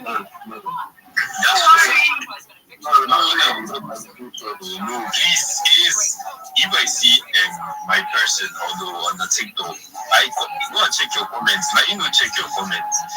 Don't you post Jesse and you about Big Shot, you leave TikTok, enter Instagram, do the create Web3 content. I don't enter Instagram now, bro. I don't talk about Instagram, I talk about Twitter, like I'm talking about I actually it's very hard for me to come across your content. Check, the only time you put on a video is that only video, and then the other time is a picture of your workspace. I don't think you like dogs ticket. Yeah, just Well, that's not good. Me, you think they're really precious about honest.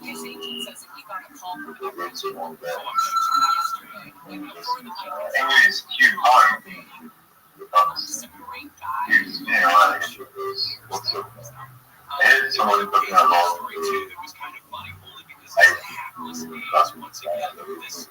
cyber company. You want to compare cyber company with there's difference with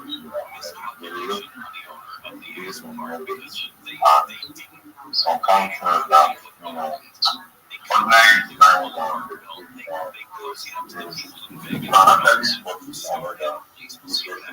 Welcome. I think there's a whole process for anyway, I see why did you start doing that AI now?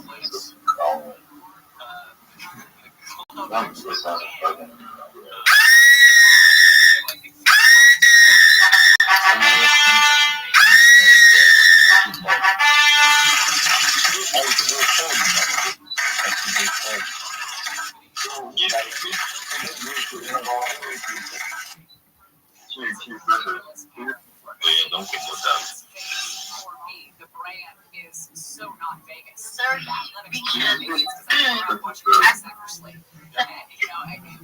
Bishop, how are you still talking? The Raiders made sense Can you hear me? brand for the Raiders and what they That's me. I can hear the face. Let me know if I'm not working. Okay, thank you. Let me clap again first. Guys, shout out to Salvini. Like, this guy is always coming up with agendas. And when I say agendas, I mean lovely ones. Like, he's always busting my head with nice agendas. Let me clap for you.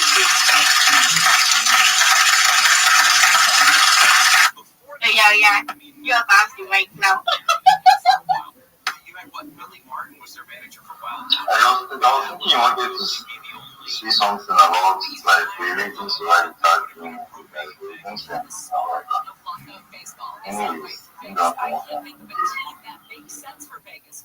You go to Vegas for partying, Relating to what? out and making bad decisions, and that's what you do in football games. You don't go to a Bishop, I don't get that. that kind of stuff. I said you can't be treasured That's not Vegas. Atmosphere of a casino. Easily replicated. Absolutely. I made it out. It's awful. No one's gonna go. why do you guys play it? First of all, no one wants to go The first topic was chill and chill now. Like killing the projects in the first place. Let me tell you why, right? So yeah, visual. So Luminous AI is actually like a mental health AI agent, that helps you like go through your emotional stress, mental stress, sleep, even when you have like redundant sleep, you understand? All of you that used to sleep today, sleep tomorrow. Cool. You understand? So it's like checks up on you. It has like it's just more like self-confidence. There are affirmations there. When you talk, it replies with voice notes. And you send text, it replies you with voice notes. Maybe you send text that I was trying to text Precious and she did not agree for me. What steps should I take? Is to reply you with VN that okay, this is the adequate step to take. Do you understand? So it's more like it's related to the space, but I actually just want to have fun, trust me. So I was just chill and chill before then I changed the topic. So let's go into the topic. Love is not the real keeper. I love you too. It's not what keeps a relationship. Argue. Who is going to argue against it and who's going to argue for it? So let's have be sure you're done. Give me thumbs up. Just give a thumbs up that you're done. No, I'm not done. Yeah, actually, I'm done. I'm done, guys. You guys should carry on with this. Let's go. Only in the department is supposed to be doing this. Anyways, I also got to continue my shoot. You guys should support me. Those books. I'm putting myself out there. So, It's not that so looking Overall, for has been prescription, created an ICE just involved protection shooting rules in to Minneapolis. need Department of Homeland Security to says the person values and was all shot in of response to attacks on its officers, and the protesters apparently tried to run down officers with a vehicle. 2,000 immigration enforcement agents have been All right, thank you so much, Big Show, for showing up, and appreciate for stepping into the show for me, right? I know you tell me, you know that guy is wrong for you. But yeah, I'm just kidding, right? So yeah, thank you, man, for coming. So yeah, let's have Rabbi. Rabbi was good, bro. It was good, man. Every day is a holiday, every meal is a feast. Thank you for allowing me to be here. When I first joined, it was a chill and chill space. I did my best to follow everybody in here. I'd appreciate it if you can follow me back. And I just wanted to say to everybody, if you're looking for a job in Web3 and you want a mentor, I'm absolutely willing to help you. I've helped over 50 people over the last 2 months to be able to not only get jobs in Web3, through revising their resumes and helping them connect with recruiters specifically in Nigeria, but also to expand their social media reach because, as we all know, your network is your net worth. So, if anybody's interested, send me a DM. I'd be happy to work with you, all for free. I never charge anybody for anything. I do it out of the goodness of my heart. And I see that, Aramine, you put weird is normal, love is not the real keeper. May I ask, what does the real keeper mean?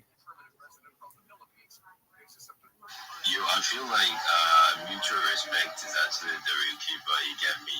You know, you and your partner, you have mutual respect for each other. That is actually the real keeper. So yeah, what do you think about that? Yes, so if I understand what you're saying is uh, love is, so are you saying that mutual respect is uh, the real keeper? Or maybe I need more clarification. Is that what you're saying? Okay, so mutual respect is really important, not just in any um, affectionate relationship, but even platonic relationships. You need to have mutual respect between yourself and anyone with whom you're having dealings. If you don't have mutual respect, you are inherently in some type of power imbalance with the other person. And you don't want that. That's not going to allow you to have fair dealings with the person. It's not going to likely allow you to be able to communicate. Nobody wants to be in a situation where they're sending someone a text or an email and they're not getting responses, or a DM. You want someone with whom you have a very fluid relationship, being able to discuss and being able to basically contribute to their lives just like they contribute to yours. Relationships are uh, certainly give and take opportunities for multiple parties. But if you're in a situation where you feel that your spouse or your friend is not giving you the same effort and energy that you're giving them, it may be a good opportunity for you to be able to confront them and just explain to them that, hey, I know you may be busy or maybe something's going on in your life, but is this something that we can talk about? Because I'd really appreciate it if you could perhaps give me more time or effort or whatever it is.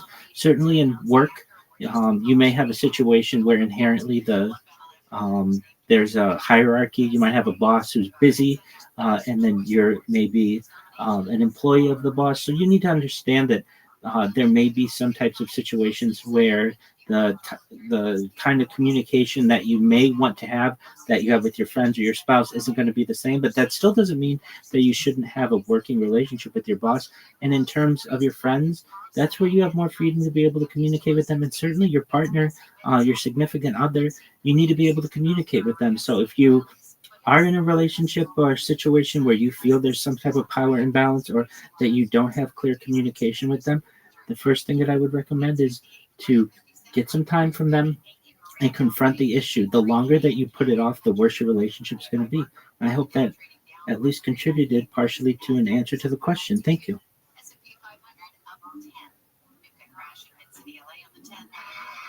All right, thank you so much, Rabbi. And I'm actually okay. Let me not say I'm surprised, but I don't know, but I feel like I'm mistaking you for someone else. But it's okay. And every single thing you said is actually on point, right? It's actually on point. Trust me. And it feels like you're like this relationship specialist. Like you have a lot of experiences and You just want to share it. But yeah, that's okay. That's all right, bro. Thank you so much for contributing, right? So yeah, let's have high end. High end was good, bro. It was very guy. I'm trying to like talk to some contact like that. Me, I'm just good. I don't know when we entered the law discussion. I'm not dating, obviously. So that right for a while now. Yeah, I feel like the mutual interest is what it's the law of order in any case.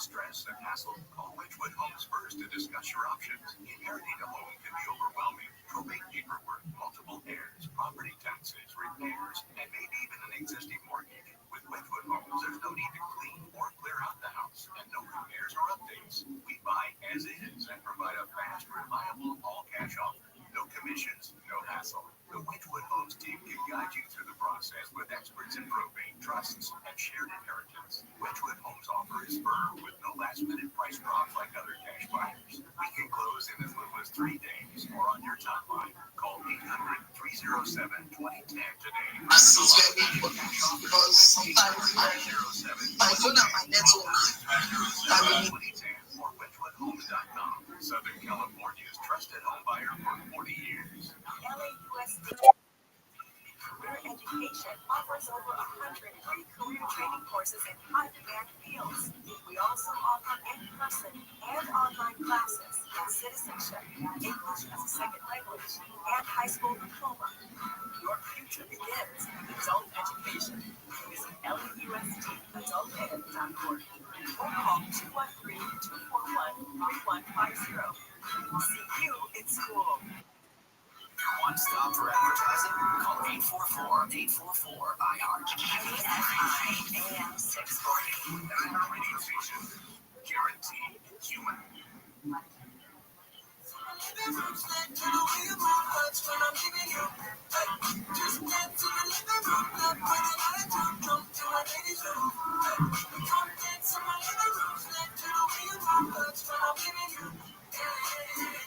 Hearing Shannon and KMI AM 640 live everywhere on the iHeartRadio app. Just a note, by the way, about Gas Fantasy 4 coming up on Friday. It's going to be, as we've seen for the last couple of years, the Gas Fantasy 6 pack. That's right. It's Wild Card Weekend, and we've got a number of games coming up, and we will be picking all of them. But there's a twist this year. There is a twist this year. We have a celebrity picker that's going to be taking part. My dog Peter will be a playoff prognosticating. Thank you to the generosity of you and your mini helmets that I got for my birthday. I got 32 NFL helmets representing the current teams, and I don't know. So I'm sorry. So I'm going to set them up, and I'm going to allow him. I'm going to set up each of the 6 games, starting with Rams Carolina on Saturday morning, and he'll go through it. The first helmet of the 2 that he touches, that's clearly the winner of the game. Now, in the math, there's about a 1 in 64 chance, which approximately is about like 1.5% chance that he picks all 6 games correctly. Now, how did you explain this to your wife when you got home? Hey, honey, you like football, and that's where it ended. That's where the conversation went. So she's totally down with it. Okay, yeah. Well, because it's basically exploiting your dog. Well, it's not exploiting the dog unless and until he picks all 6 games correctly. It starts generating a little bit of interest. It takes off. We start getting people asking, "Could your dog bless my child?" or something like that. And, that's we're not really looking for that part of it. I mean, that would be cool too. Sure, but we'll post that on Friday when we get into the actual picks for those games. Can we get your dog to pick the lotto numbers? It depends on how this weekend goes. Yeah. We'll see. I don't want to. Then the door swings wide open. We could be in trouble. Obviously, 1 year The thing ago. is if you start this, and he goes and he starts sniffing that Carolina helmet, I mean, all is lost, right? Well, that would be the one shock of the whole weekend. I'm trying trying to make sure I come up with a plan where I'm not going to lie. I'm going to put a little half tree under each helmet. So Right, it's it's not an equal tree. It's An an equal equal tree. Right. So it's not, I'm thinking, should I mix up, usually I put the visiting team on the left side and the home team on the right side. Should I switch those two just in case he shows one, preference to the right side? Maybe he's right thought. I don't know. What about toys? Does he have like a Missy Bee? Does he have a certain toy that he is drawn to, and what color is it? It's a blue. It's a blue Fake stick. It's like a rubber chew bone. Don't do It that with looks your like a hands. stick. Sorry. That was very aggressive. Inappropriate. It looked like it hurt. But only to do well this one.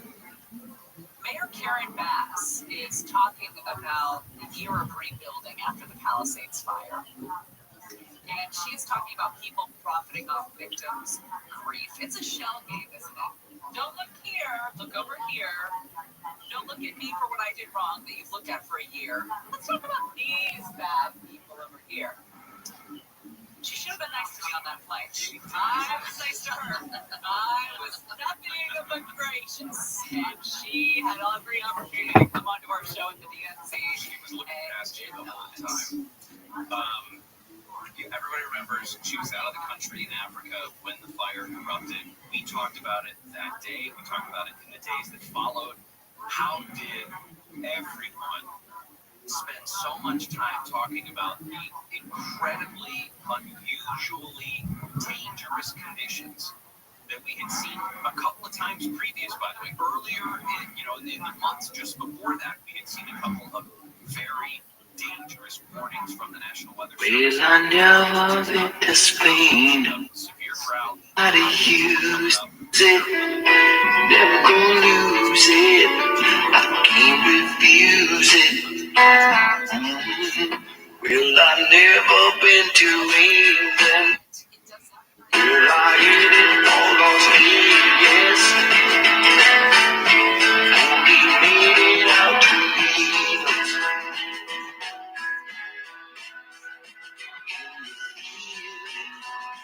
Must be real, yeah. It's so good.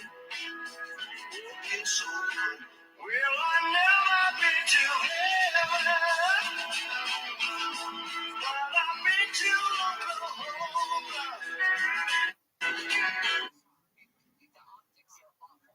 Provided her a foundation to say, I am in this thing. Even if she never set foot in the Palisades and stayed in the emergency Duster, so that's a fun thing we're doing right now. Keyboard duster. It's like Whip It, I guess. Yeah. So she's half black, so you guys have the same mom? Yeah, my mom came back. What do you She's older, so like what they say once you go by, you can never come back. Yeah. You have an older half black sister. But this is the thing that she will be remembered for. That one event. Granted, it's a massively historic event, the largest wildfire in terms of property loss in the history of the country. But it is one of these things. She says, I do understand the anger. And she said, to see all the construction taking place, that's hopeful and that's inspiring to me. If you've driven down PCH, it's hard to find. It is hard to see whatever she's talking about, all of the construction that's taking place. There is some. There's little drips and drabs. Do you remember that confrontation that she had in the firehouse with the president? Again, he wasn't president at the time, if I'm not mistaken. He hadn't been inaugurated yet, but he came, President-elect Trump came out and was sitting in that firehouse, and he was saying, we need to clear the decks, we need to get all the red tape out of the way, we need to get these people back in homes that are livable and allow them the freedom to build as quickly as possible. And her comment kept saying was, yes, but we have to do it safe. And it's that, like, bowing down, praying to safetyism that cripples any sort of construction, especially when it comes to the Palisades, because of the layers of bureaucracy, the red tape that exists now in terms of trying to get people back to their homes, to their lives. All right, when we come back, we'll obviously have some more reflections on a year ago today. Michael Monks from KFI News has a special coming up this evening, kind of a look back and a look to the future about what we can expect with this stage of disaster we are in. He'll be joining us later, coming up on our show as well to talk about that. But when we come back, the news out of the downtown LA courthouse CCB right now, there are a couple hundred reporters gathered at a podium right out front of the building, waiting to hear if Alan Jackson has any statement to make. If the family of Rob Reiner and Michelle Reiner have a statement to make. Again, the news this morning that they have broken ties with high-profile defense attorney Alan Jackson, and will have a public defender representing Nick in what is considered to be a sure thing for a plea of insanity. When it comes to these murders. So we'll take you there live if it happens, but certainly have all the details out of that. Also some 911 calls that resurface that may aid in his defense, his mental health defense. Gary Chapman will continue. Amy King live in the KFI 24-hour newsroom.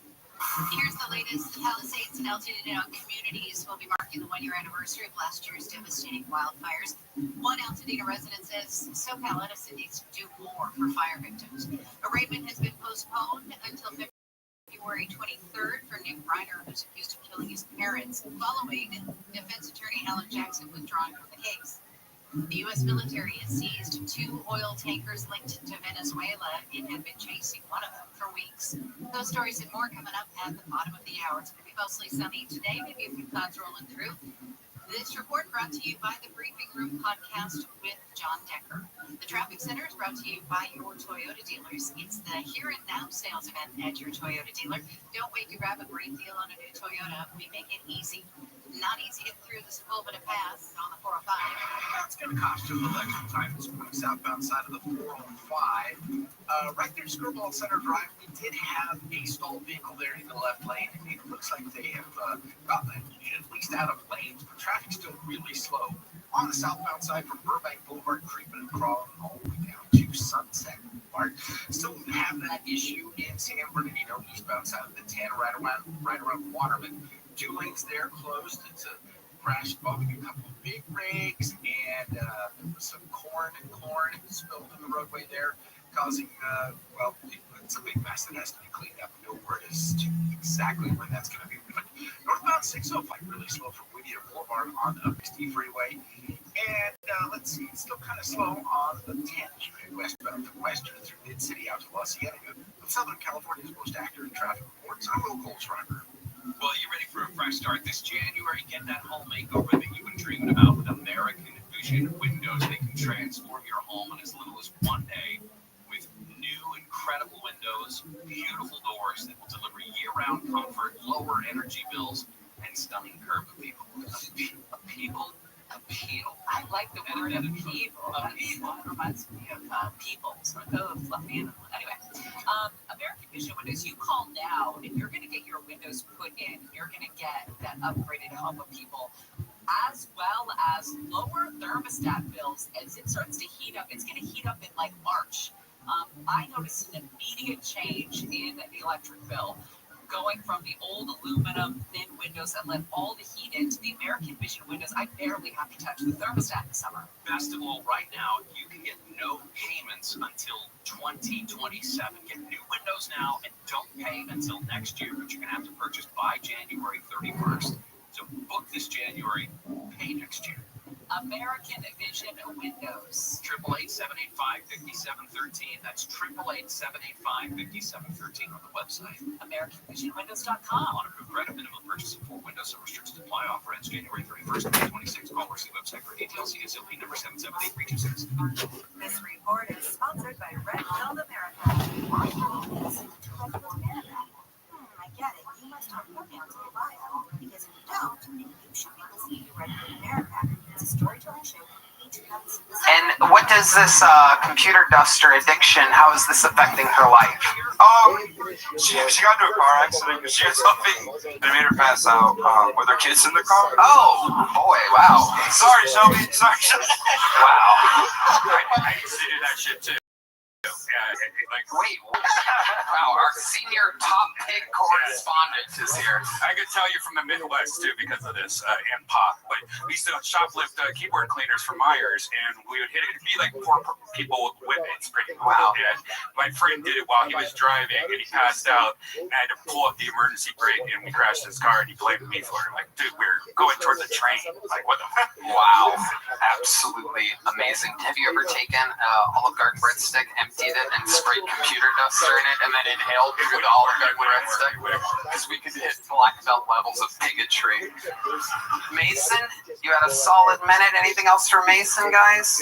I love that Travis Scott joke so good. Yeah, it was a really good one. Trans Scott joke. And it was impressive after you did the joke after everyone gave you the applause for that one, and you landed that as well. I thought that was really fun. That was awesome. Yeah, great stuff, Mason. You're showing the difference between a golden ticket winner and a random bucket full. And this is the part of the show where we go to the bucket, everybody. The bread, the hollowed out bread and butter of the show, if you will. The bucket. This is where we meet people. Anything can happen.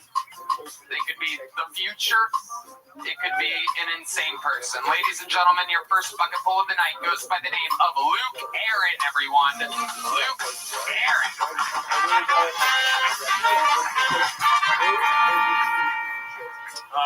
I think that people need to stop making fun of Lizzo. I mean, she's one of the most popular artists of our generation, and I just heard that she's starring in a new anime show. I'm not sure if y'all have heard of it. It's Avatar, The Last Chairbender. I think it's funny that people use the same word of the thing that turns them on also as an insult. Like, a girl will be like, I need some dick right now. And then she'll also be like, that guy's being such a dick.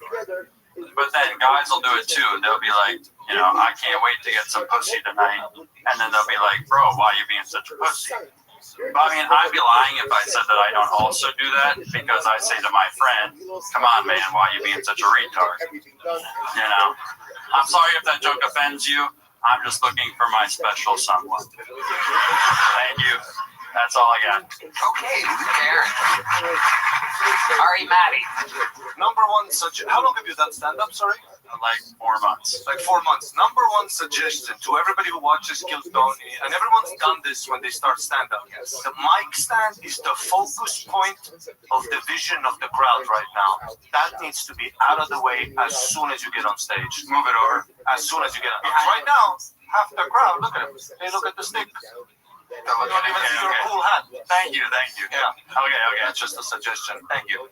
And you got to put the mic up closer to your mouth. Okay. I'm sorry. Command and control of the room. Okay. There you go. So hold it more. Or if you want to stay with them, you need to have your ears pierced. You don't pierce them at the same time. So there are many commands that you want. Also, the main is of course so it's Chazal telling us that in the performance of mitzvahs, the person has to go ahead and conduct themselves. The way I do it has the behavior appear as if it's not a burden. It wasn't very interesting about this. This goes back to a general concept of the So remember again, what does Rashi HaKadosh say in the So remember, all the Mefarshim of Bali has this mitzvah. Because remember, you can legislate a lot of things. But the one thing you can't legislate is emotion. You can't tell people how to feel. You tell people what to do, but you can't tell people how to feel. Rashi HaKadosh says something amazing. So Rashi says, "Asay Dvarav Me'ah." When you serve Hashem, make it look like you love Him. Make it look like your exhaust is incredible. What Rashi is saying is, you may not love Him, and you may not love the mitzvahs, you may not love all the things that you have, but when you do it, it should look like you love it. It should look like you love it. And I will say, what do you sow? How you feel is informed by how you feel. if you There's a lot of questions positivity, when you sign up and with it's really love, like Alan then Jackson. ultimately, again, the feeling of love Basically, the new will Mark come. Garrigus. That's the way it He's works. the guy that We all the often think celebrities the sign up feeling to, informs charges the an action. S It's ton of not money. true. People wait for feelings the whole Usually, when a lifetime. guy like Alan It's Jackson actions drops off which from shape things, which the he has feelings. in the past, In Osim he Mitzvos has Chavilos dropped Chavilos off is from the some same high-profile thing. cases for When I lack of perform a mitzvah, funds to pay him. when I It perform a doesn't seem mitzvah, like that would be if the somebody's case with the performing a Reiner mitzvah, family, my unless goal the is money that they were going to use to that pay it should Alan look Jackson like I is love what tied I'm up in a doing. family Maybe I do, trust maybe I that don't. legally Maybe I maybe feel the like maybe I murderer or the person don't. on trial for murder The way is I not act able should to be a lot access. I don't know how these financial entanglements work, especially when there's a trust involved. If you start But bundling maybe that's things one of together, the it has the situations, appearance that although this is something the which problem is with it's that a is load Alan Jackson So knows he's the just Reiner trying to go fund, and take care of as Reiner much stuff family as is he good, can but if the quickly money as is tangled expeditiously up as right possible. now, Therefore, they're still good for it. I think Obviously, there's a lot of money Kavilos there. One of the is a chances derivative. If you want to know where it by comes from, another LA defense attorney to this the game Times. of What the if some Hashem conflict arises between It comes from Alan Asik Jackson Devarim and the Reiner Be'al. family, One of or the specifically? advantage concepts of If Rashi's he's involved interpretation with of that this many mitzvah. high-profile Also, I'll just share with you clients, there are a something lot of people out amazing. there.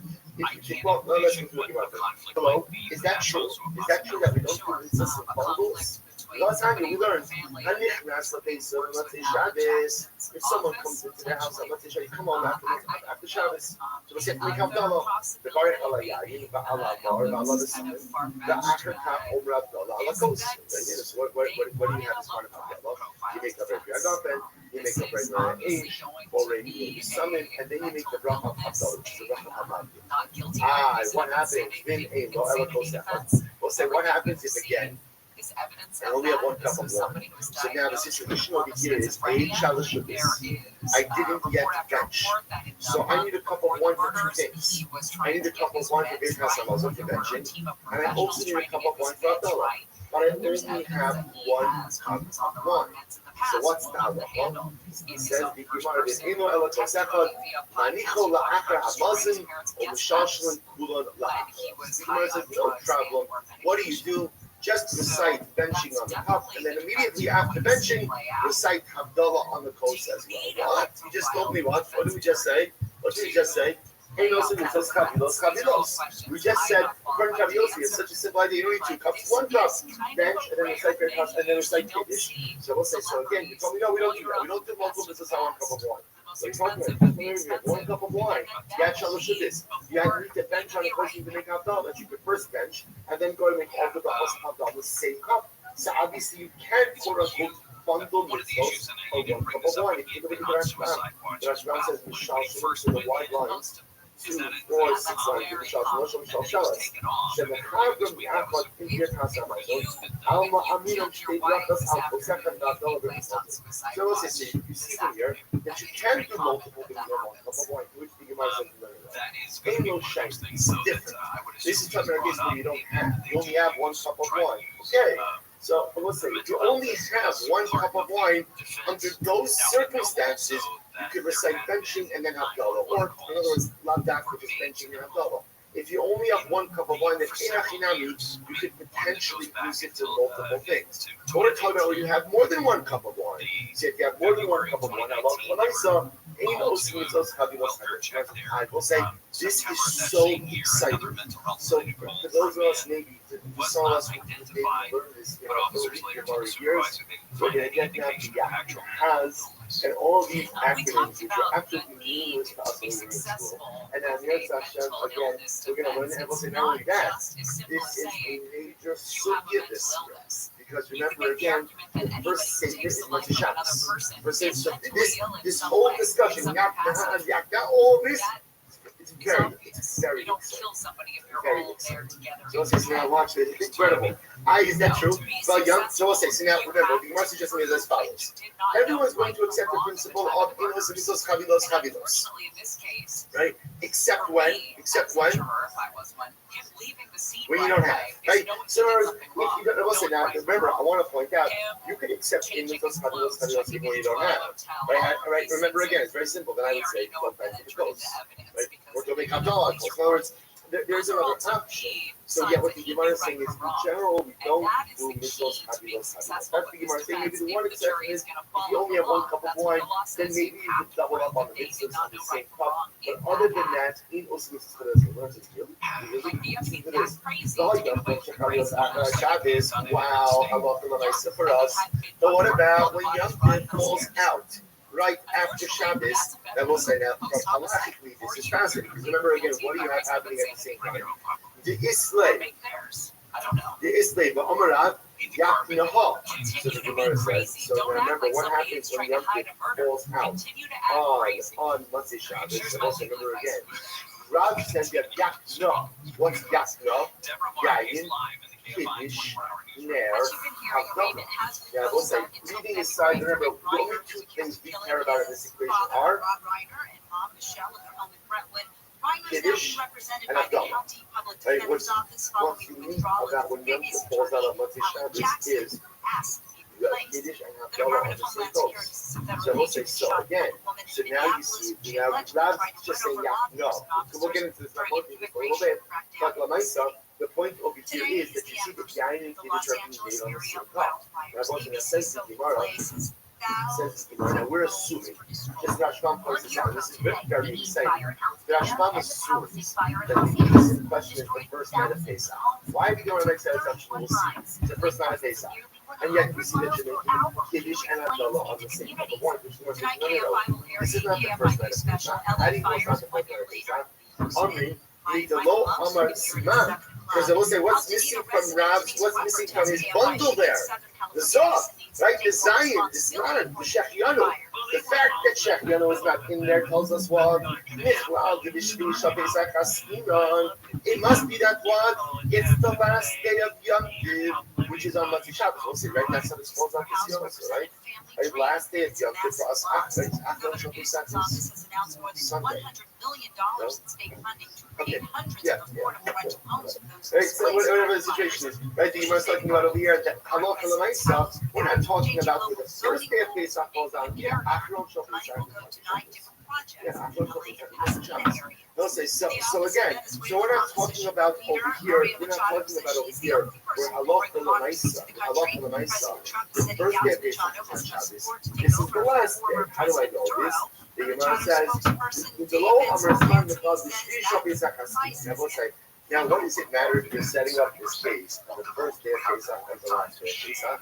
So we'll say, if there's one thing we assume you have a lot of on the first night of Pesach is what? Wine.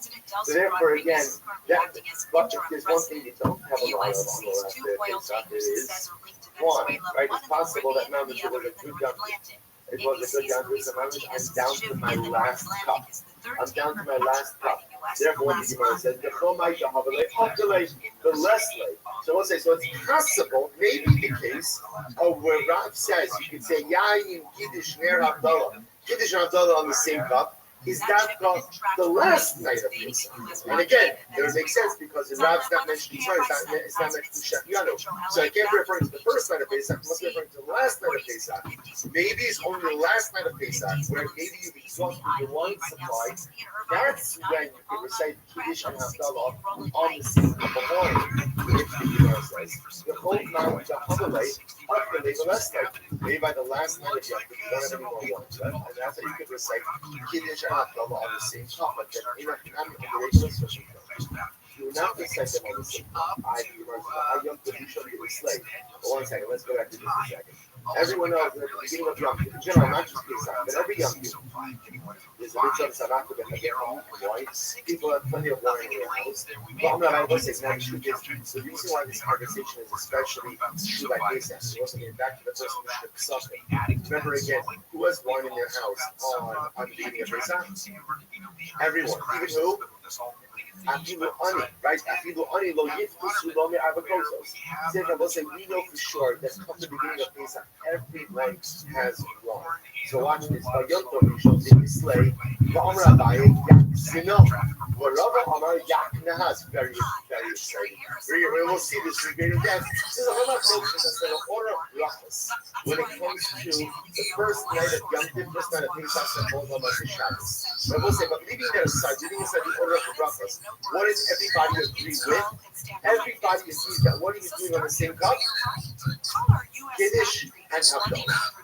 So you see, we see Osin Mitzvot Chavilos Chavilos. We're bundling Kiddush and Havdalah on the same cup. Don't tell me you don't have wine, because you do have wine. This is the case with the Kingdom of Pesach. Everybody's wine. There's enough wine. If you want to do Kiddush and Havdalah on 2 cups, there's enough time to do Kiddush. There's enough wine to do Kiddush and Havdalah. So what's the pshat? Ella, we'll say, here we go. Ella, Havdalah the Kiddush, Chava Yosef. Their kas and Muslim the Kiddush, Trey millimeters. So we'll say fascinating answer, which the Gemara says, when we say Ein Osmitos Chavilos Chavilos, this really refers to 2 separate mitzvahs. For example, benching and Kiddush. So benching and Kiddush, which have nothing to do with each other, 2 separate mitzvahs, bundling them on the same cup. Ultimately, again, it's Osmitos Chavilos Chavilos. So we'll say this is incredible. Havdalah and Kiddush, said in Gemara, are the same thing. Chad mitzvah. Now, what does that mean? Kiddush Berashbat. Yushem Havdalah Chad Nosim. Karbayu Mishum Kiddush Hashem Kodim Ninu. Uvavdalah Atzma Umasdir Kiddush Hashem. Damaltu Mekodesh V'Kodesh V'Layim. So we'll say, so the truth is, both Havdalah and Kiddush make reference to what? The Kiddush of Yom Tov. So thematically, they're very much linked. So because thematically they're linked, it's really looked at not as 2 separate or 2 disparate mitzvahs, but rather what? One mitzvah. Therefore, because they're looked at as one mitzvah, we will not say it doesn't become a problem of posting mitzvahs havilos. I will say, it's not very interesting. What we're suggesting over here is we accept the premise that Enos mitzvahs havilos. We won't bundle mitzvahs. We won't bundle mitzvahs unless, of course, what? Unless, of course, you have no choice. Right? Let's say basically there's only 1 cup of wine, or the mitzvahs are thematically linked, like Kiddush and Havdalah. But if the mitzvahs are not thematically linked, like benching and Kiddush, we won't say Halal. We'll also out to what's fascinating about that. That's from the car. Enos mitzvahs havilos is like being mashket to soda. It's the same mitzvah. It's true, it's the same mitzvah, but it's 2 different people. That's what we call it. We do the same mitzvah for 2 different people, but if it's the same person and 2 mitzvahs, and the mitzvahs are thematically linked, that's not called person mitzvahs havilos. Also, I just tell you, there's an incredible message in this as well. That Havdalah, the Kiddush, Chada, Nosim. We'll see, I'm still a profound lesson in that. What does it mean? Kiddush, Havdalah, and Kiddush, Chada, Nosim. We'll say, if you want Kiddush, if you want Kedusha, you want holiness in life, the first step is Havdalah. The first step is distinguished. I have to figure out in life what's Kodesh, what's Chol, what's Tameh, what's Chol, what's Mutter, what's Asim. Until I create and concretize and solidify categories of right and wrong. And I know the things that are good and the things that separate them. Havdalah, the Kiddush, Chada, Nosim. Only when there's Havdalah, ultimately again, outside CCB in downtown Los Angeles to explain at least what he could explain. And he said something at the beginning, I didn't catch it, but it was that these were things that were out of the control of him or him. Right. Which to me means he got into it with the family. There was a disagreement between Alan Jackson and the family. Who knows what it was, if it was strategy, what it was, because he seemed like he really wanted his case. He said, I dropped everything, every waking hour since been on this case. Nick Reiner is innocent, blah, blah, blah. It seems like he's pissed off. Alan Jackson seemed pissed off by that microphone that this was out of his control, and to me, the family pulled the plug on this. This is the last statement he made before he walked away. What's conducive to my growth, what's not conducive to my growth. Be mafdil. Once you're mafdil, ultimately again, then there's Kedusha. Listen, one last piece, I'll show you. Look at those. So we're not finished with this. The Yak Nahaz now is going to be our sugya tomorrow, but there's a great tosis here. Tosis, She'in Onim Shtei Kedushos Atosam. Like you see this? What they says tosis. The Yesh again. Watch this. So now we've established this. You can't make 2 brachas. You should make 2 kedushos on 1 post. The Yesh again b'chuppah mitanza. Shalom Sheva Brachos Al Kos Birkas Hamazon. Hello Mavia Kos Acher. They'll say, watch this. You know, this is why Sheva Brachos. Right there, a person who's leading benching at the end of the suit. If this person's leading benching, he benches on the coast. Then what do? We bring another cup to Sheva Brachos. Another cup to Sheva Brachos. Why are you bringing another cup to Sheva Brachos? It says Dosis. Ve'im Mevarchen Al Hashem B'Yagav V'Kevin Shekvar Beira.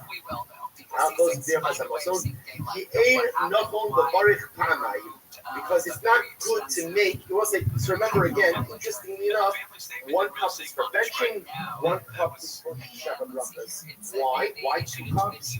However,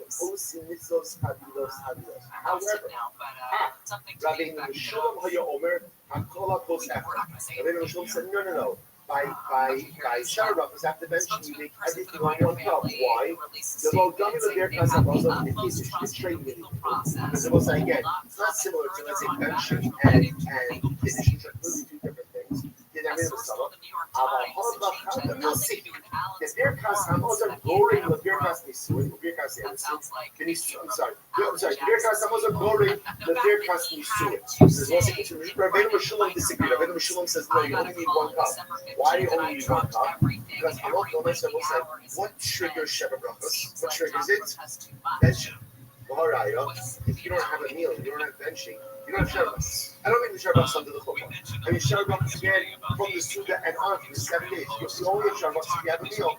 Therefore, Rabbi Rothschild said they're one and the same. Essentially, Rabbi Rothschild would say that kind of benching and Sheva Brachos is just like what? Just like what? Kiddush and Havdalah. They're the same thing. Therefore, he goes down to Birkas Nisuin. We recite Birkas Nisuin and Birkas Nisuin. Right, the 2 parts of it, you over 2 different cups. The time of the Regilim Zebelos, that was like, why is that? This is fascinating. Absolutely fascinating. Why? Because one thing, historically, see, I will say today, under the Chuppah, we do Irisin and Yisuin together. We do everything together under the Chuppah. But historically, there was up to a year in between Irisin and Yisuin. Because they were separate processes, therefore, ultimately, again, the custom developed to do them over 2 cups under the Chuppah, even though technically speaking, we do it all under 1 cup. So we'll say, so just really fascinating. That's the reason I'm putting guys here, we'll say, this is the doses to keep in your back pocket. Because I'm also going to myself, we will do benching and Sheva Brachos over 2 cups, but it's good to have that over the shoulder in that pocket. Because as soon as you get a Sheva Brachos, or for whatever reason, there's only 1 cup of wine. It's just an unacceptable situation for any simple. Right? Obviously, you don't have to give enough credit. There's only 1 cup of wine.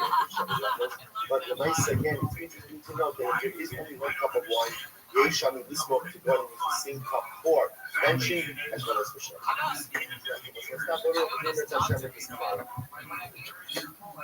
Going outside sources like that, and yeah, it is embarrassing, but I'm sure I'll get over it like anything else. Sure. Everything else. I can see that where you would want somebody I did a really careful job in managing my career. I wasn't very diplomatic, I had to go to over 20 years of therapy to get over the damage that was done to me years ago. Listen, he's a very honest guy. He's such a rare. He's still very likable. But I love. I've never heard that phrase. You hear a lot of I'd rather than. I'd rather. But you've never heard I'd rather stick a gun up my ass. Yeah. Today's stop for Fallon. 21. Stolen the second to last stop. Apparently, In the second Stolen. management team has Let's begin by taking our responses. Some of our responses, Steve and Kerry so Singh. donations have Gratitude been to our son, paused. I don't know what the plan grandchild, is. I believe Aiden, you can get refunds. I mean, GoFundMe will refund the money, but New York I City, meant to tell you this. I was reading my as well as People magazine. and as one is wont to do, make sure that of gratitude right? to the Rabbi And for inspiring and taking away with A us. momentary break away from football thoughts for a moment. Right. And there were in the first page of People magazine. There's quotes from celebrities on like whatever's topical. And one of the quotes was from somebody, an actor that I don't know. I'll have to go back and look at it. But he said that his like hobby was to stay up late at night, go on GoFundMe to pay people's medical bills. Oh, so we were just talking about this. We were like, is there somebody? Are there people that do this? And just because you were talking about the number, a crazy number of people that nobody's, that you don't know that post their medical issues on GoFundMe. And I was wondering, like, is there people that just do this that just go on GoFundMe to pay? Exactly does that. And there are suggestions from GoFundMe. How do here's how you get some more money. Make sure it's a personal appeal. Make sure that you get details and things. That's like when we were buying a house, and this was now 12 years ago, 13 years ago, longer than that, I don't remember. But the realtor said, you got to put a picture in a bio. And I'm like, what? Yeah. What are you talking about? How about just money talk? How about we have money to buy said property? What more do you need? It's like, oh, well, it's competitive. They want to know who you are and see a picture. And I thought that was the most ridiculous thing ever. When we just sold a house in my parents' home, it came down to the two buyers that make offers on the house, and they included letters. Isn't that incredible? Then it comes to that. But I think it's a good thing. It's an acknowledgement that it's much more than just a business transaction. It's like, when you got told that you should go power salespeople. So the show speak for itself, and we were told no. They need Gary laptop. So, hey, you did it. They're damn right you did. Squats, and we're still here. And I appreciate you doing that. I really do. Free pressed hams for everybody. I really do. Gary Chan. What a ham. Thank you. We'll continue. Deborah Mark is live in the KFI 24-hour newsroom. Here is the latest. Protesters are gathering in the Palisades on this one-year anniversary of the deadly wildfires. KFI's Heather Brooker will have a live report. The arraignment has been postponed for Nick Ryder, who's accused of killing his parents. Actor and director Rob Ryder and his wife Michelle will have more at the top of the hour from the Movie.com Weather Center. Visit Sunny highs ranging from 40s to 60s. This report brought to you by the Taking a Walk podcast. The Traffic Center is brought to you by your Toyota dealers. It's the year now since inventing your Toyota dealer. Don't wait to grab a great deal on a new Toyota. We make it easy. Crash on the 55 in Santa Ana. It's outside the 55.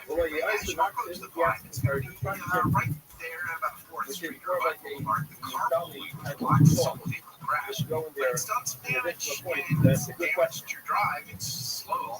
Meanwhile, Restream, we've got problems on the 60 westbound in Susan Avenue. That's a crash. The carpool went to 11 lanes. And the traffic stops back from Dallas. It's the work to clear that mess. And huge delays. People were here over here. 605 northbound. We hear Boulevard at 60. Very slow. It's not stopped traffic. It looks like there may be some sort of Caltrain project up ahead. Right at the 60, so we'll keep an eye on that. The Southern California is supposed to have traffic reports. This report is sponsored by Red Pill America.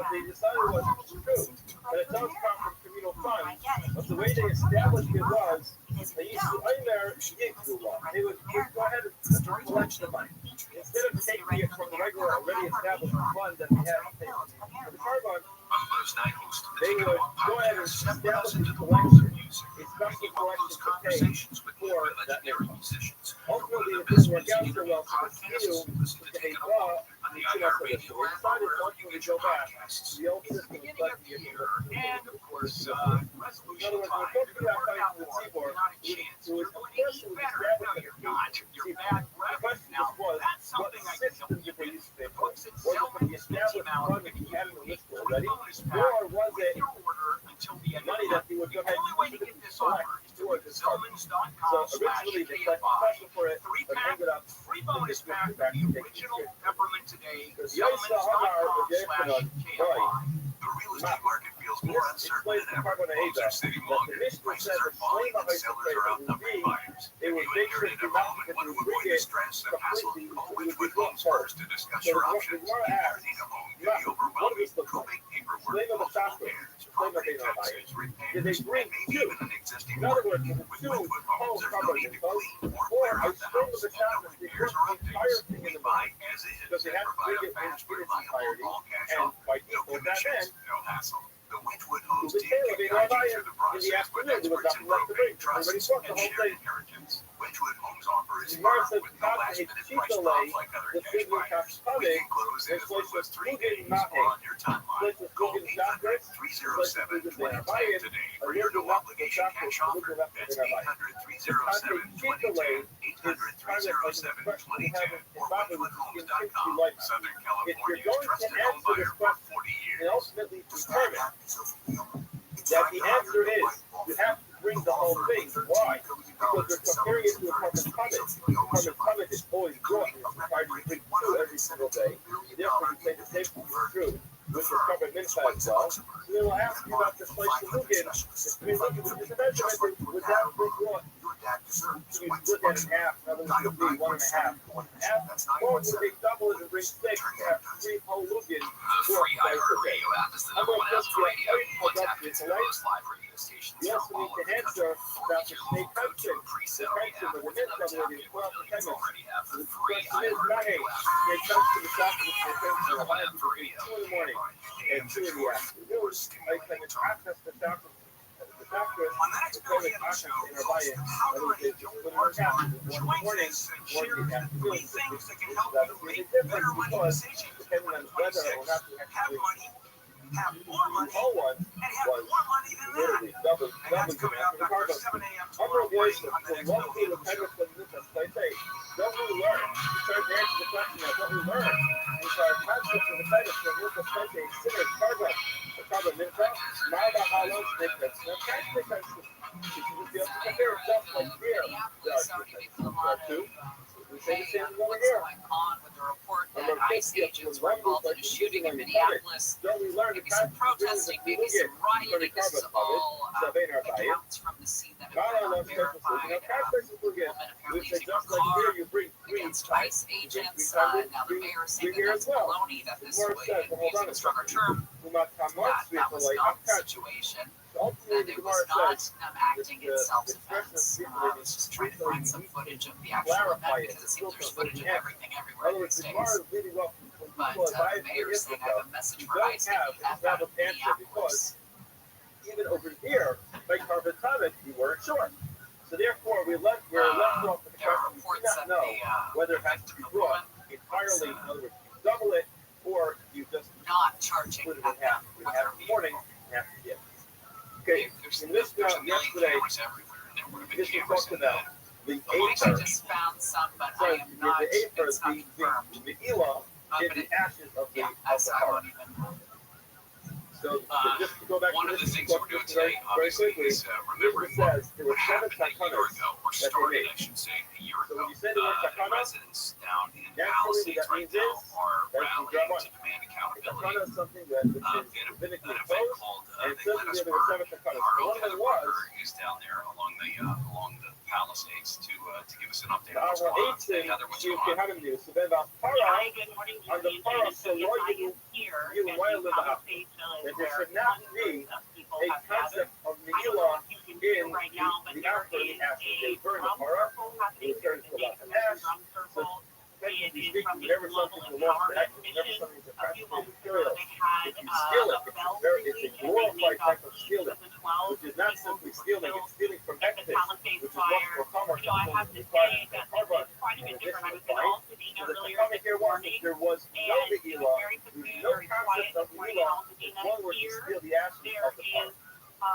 So the more consider about happening with Kim Rabbi People are consider very, happening with Dinu, I don't want to say excited, but really in the Dairaisa, more energy from a biblical standpoint, you should say that there is Megillah.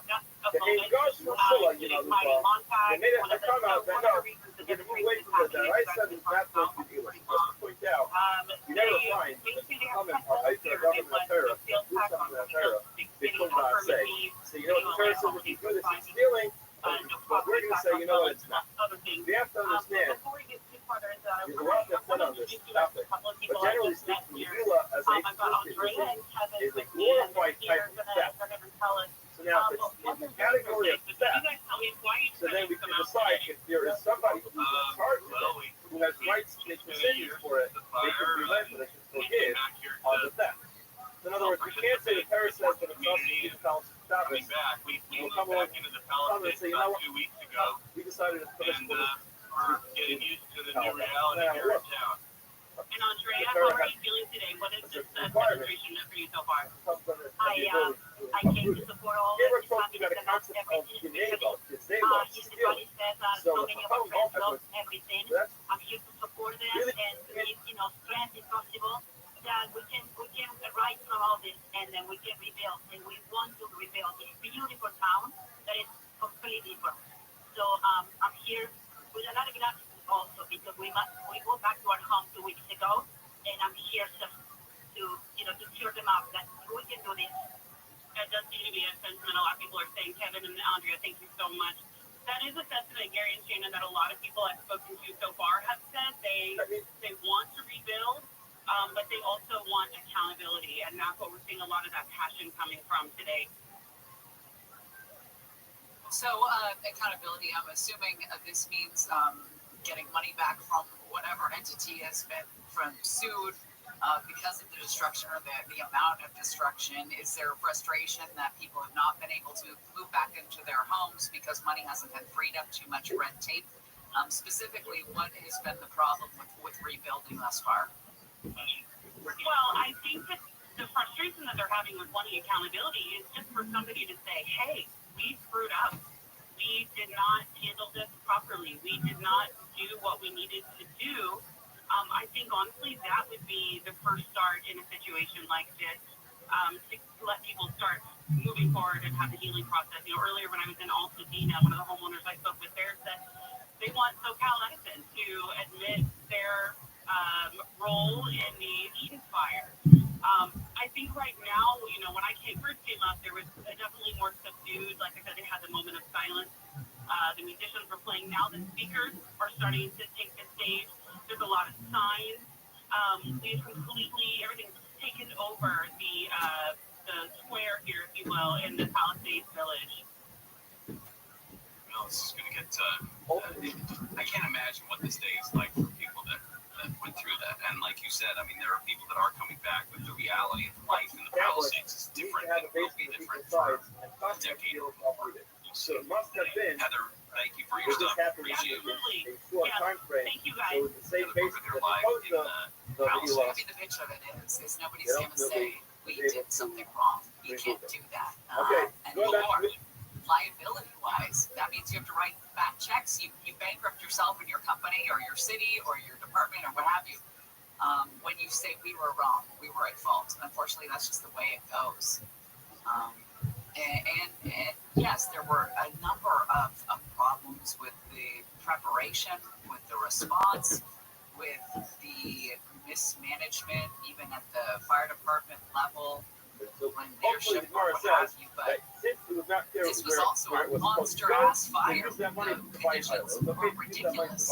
And we talked about it. Monday about week about the way the winds were coming out off the mountains and what the heat they were facing on the floor and what that meant in terms of science and fire science. This thing took off way too fast. Way too fast. Yeah, and when we talked with Jacob Soboroff earlier, I asked him, was there one specific misstep or miscalculation or, thing that wasn't done that maybe stood out to him? It was just a matter of there's not one thing that would have made enough of a difference that, okay, so instead of, a few thousand homes lost, we had 1,500 homes lost or something like that. I mean, the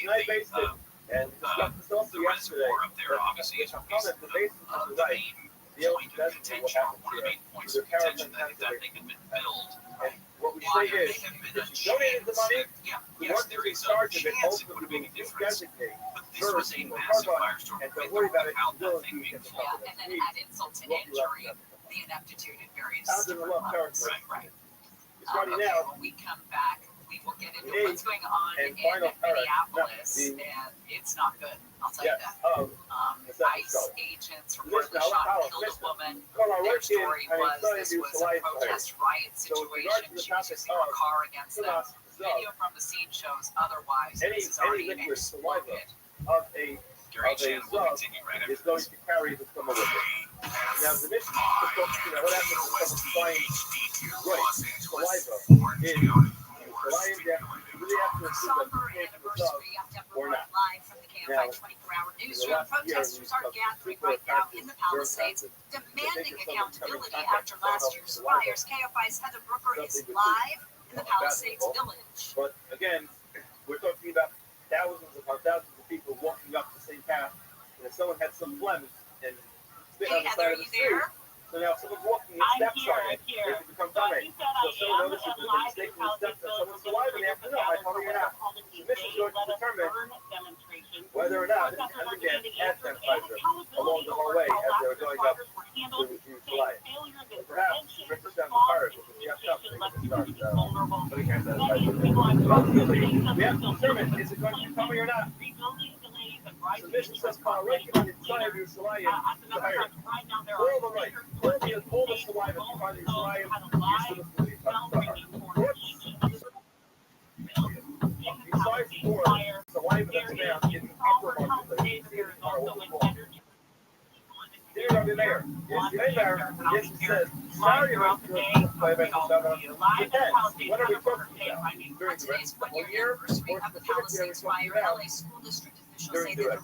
So the shy play might just shut on the rest of the year, and stuff today. Saliva is down in the middle of the road, going to be fine. Architecture, engineering work, and the construction costs for 3 major projects have all been real. He says Marquez Charter Elementary, Palisades Elementary, and Palisades Charter High School were all damaged in the fire. Nick Reiner's arraignment on murder charges has been delayed to February. Comes after his attorney Alan Jackson unexpectedly withdrew from the case today. Reiner, whose arraignment was scheduled for this morning, will now be represented by a public defender. 32-year-old is charged with 2 counts of first-degree murder and stabbing death of his parents, Hollywood icon Rob Reiner, and photographer Michelle Singer Reiner. They were found dead at their Brentwood home on December 14th. Reiner was in court this morning before his arraignment was delayed for a second time. Remains behind bars without bail. Jacob Martindale, KFI News. Authorities in Minneapolis have reported a shooting involving federal agents during an immigration enforcement operation. A female driver was shot and killed when she allegedly tried to run over an officer. The video posted online showed a large presence of federal officers. Local officers yellow police tape cars that had been in a crash. The Department of Homeland Security says it's running an immigration enforcement operation with 2,000 agents and officers in the Minneapolis-St. Paul area as part of a crackdown tied to allegations of fraud involving Somali residents. The city of San Diego is filing an environmental lawsuit to try and stop the buildup of border security. The way back up, you assume it already went through the ritual purification process of going into the mission. Therefore, we say it's going to be shot. One such select Yuri Gelson on the outside, the path that took me down, not the same path as back up. I assume the video was a lot of traffic, and they didn't want to have people go through it, they had to go.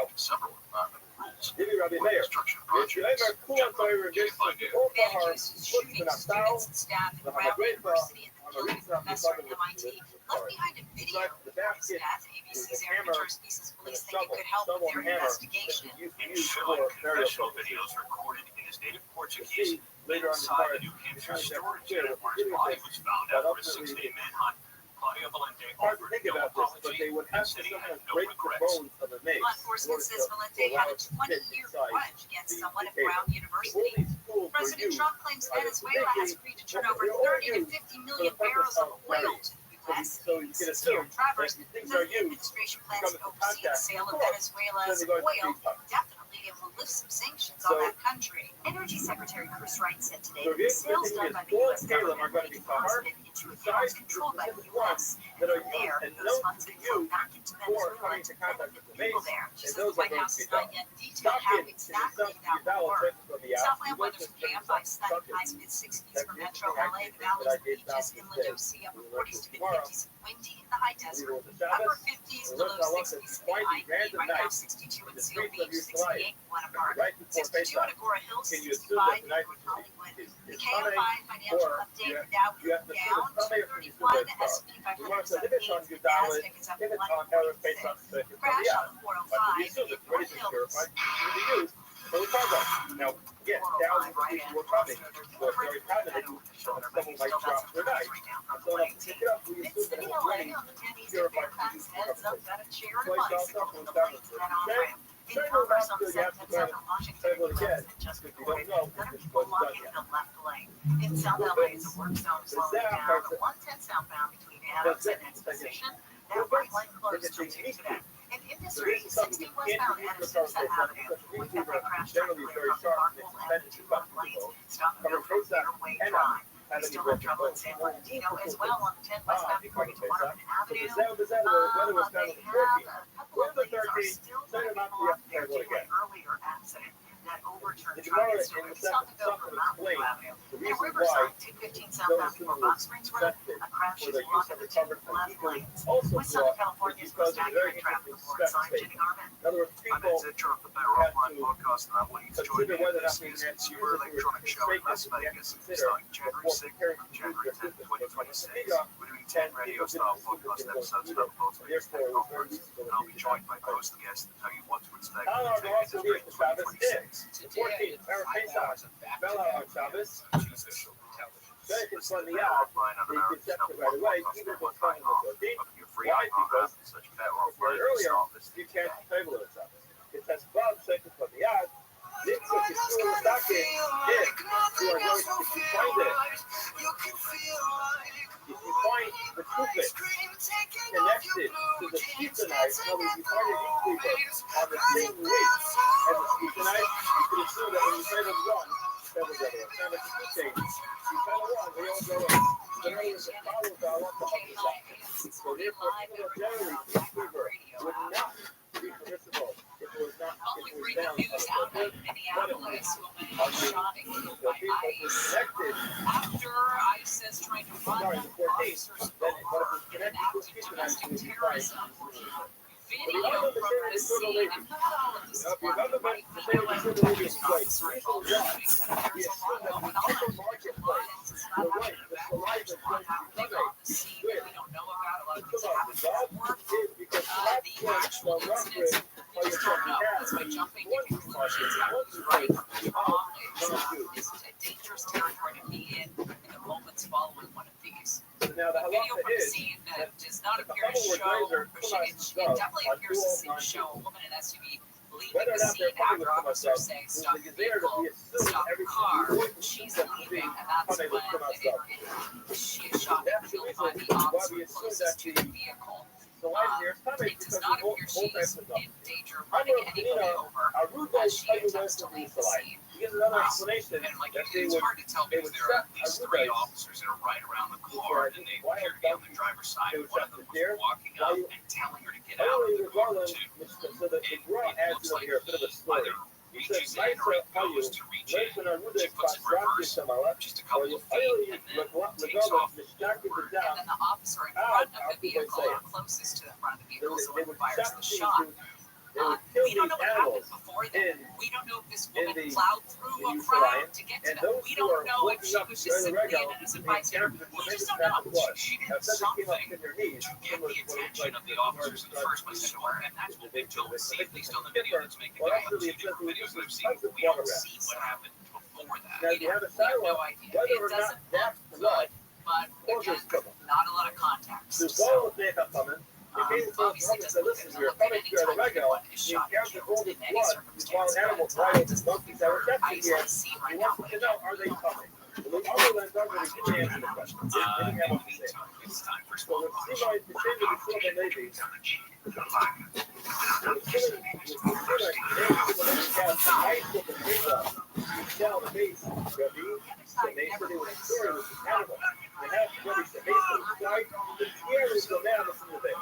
ultimately, it's that its blood is going to be covered in the veil. So here we have a story where we're saying that the blood of the veil is not coming. We have, in other words, what we have here is a question. The veil is coming. And the veil has to question. What about the blood that comes from the veil? So here, obviously, it's not a secret. The blood is not coming.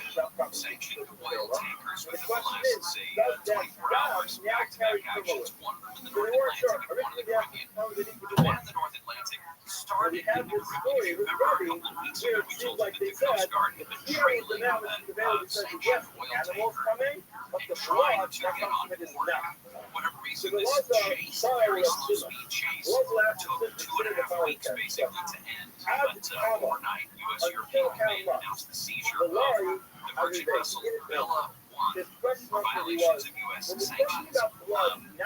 Just add a break into that is that it's flagged both under Russian and Venezuelan flags.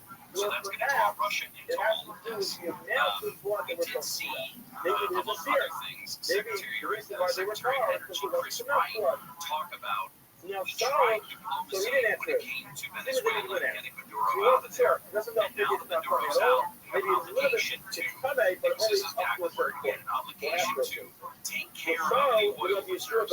Trump is different.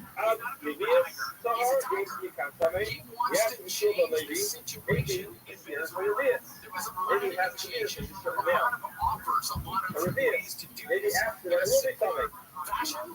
Voluntary fashion, we're not taking. We want to change the game in Venezuela, fix the country so it's a productive nevertheless. He did say at a Goldman Sachs energy conference in Miami today, going forward, we will sell the production that comes out of Venezuela into the marketplace. But that the money would stay in Venezuela. There was an offer, I think, of it was like 30 to 50 million, something like that, barrels of oil the United States would take from seized tankers.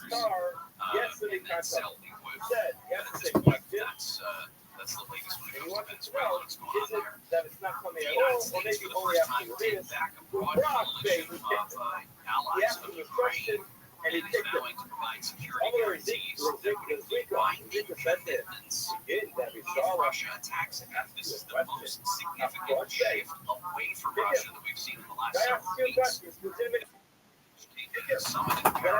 Yo, what up, Army Duck?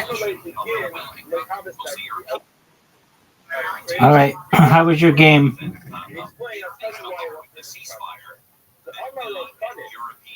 How was your game? All right, just a moment. Stay right there. I'm going to refresh my browser so that you can hopefully hear me better. Stay right there.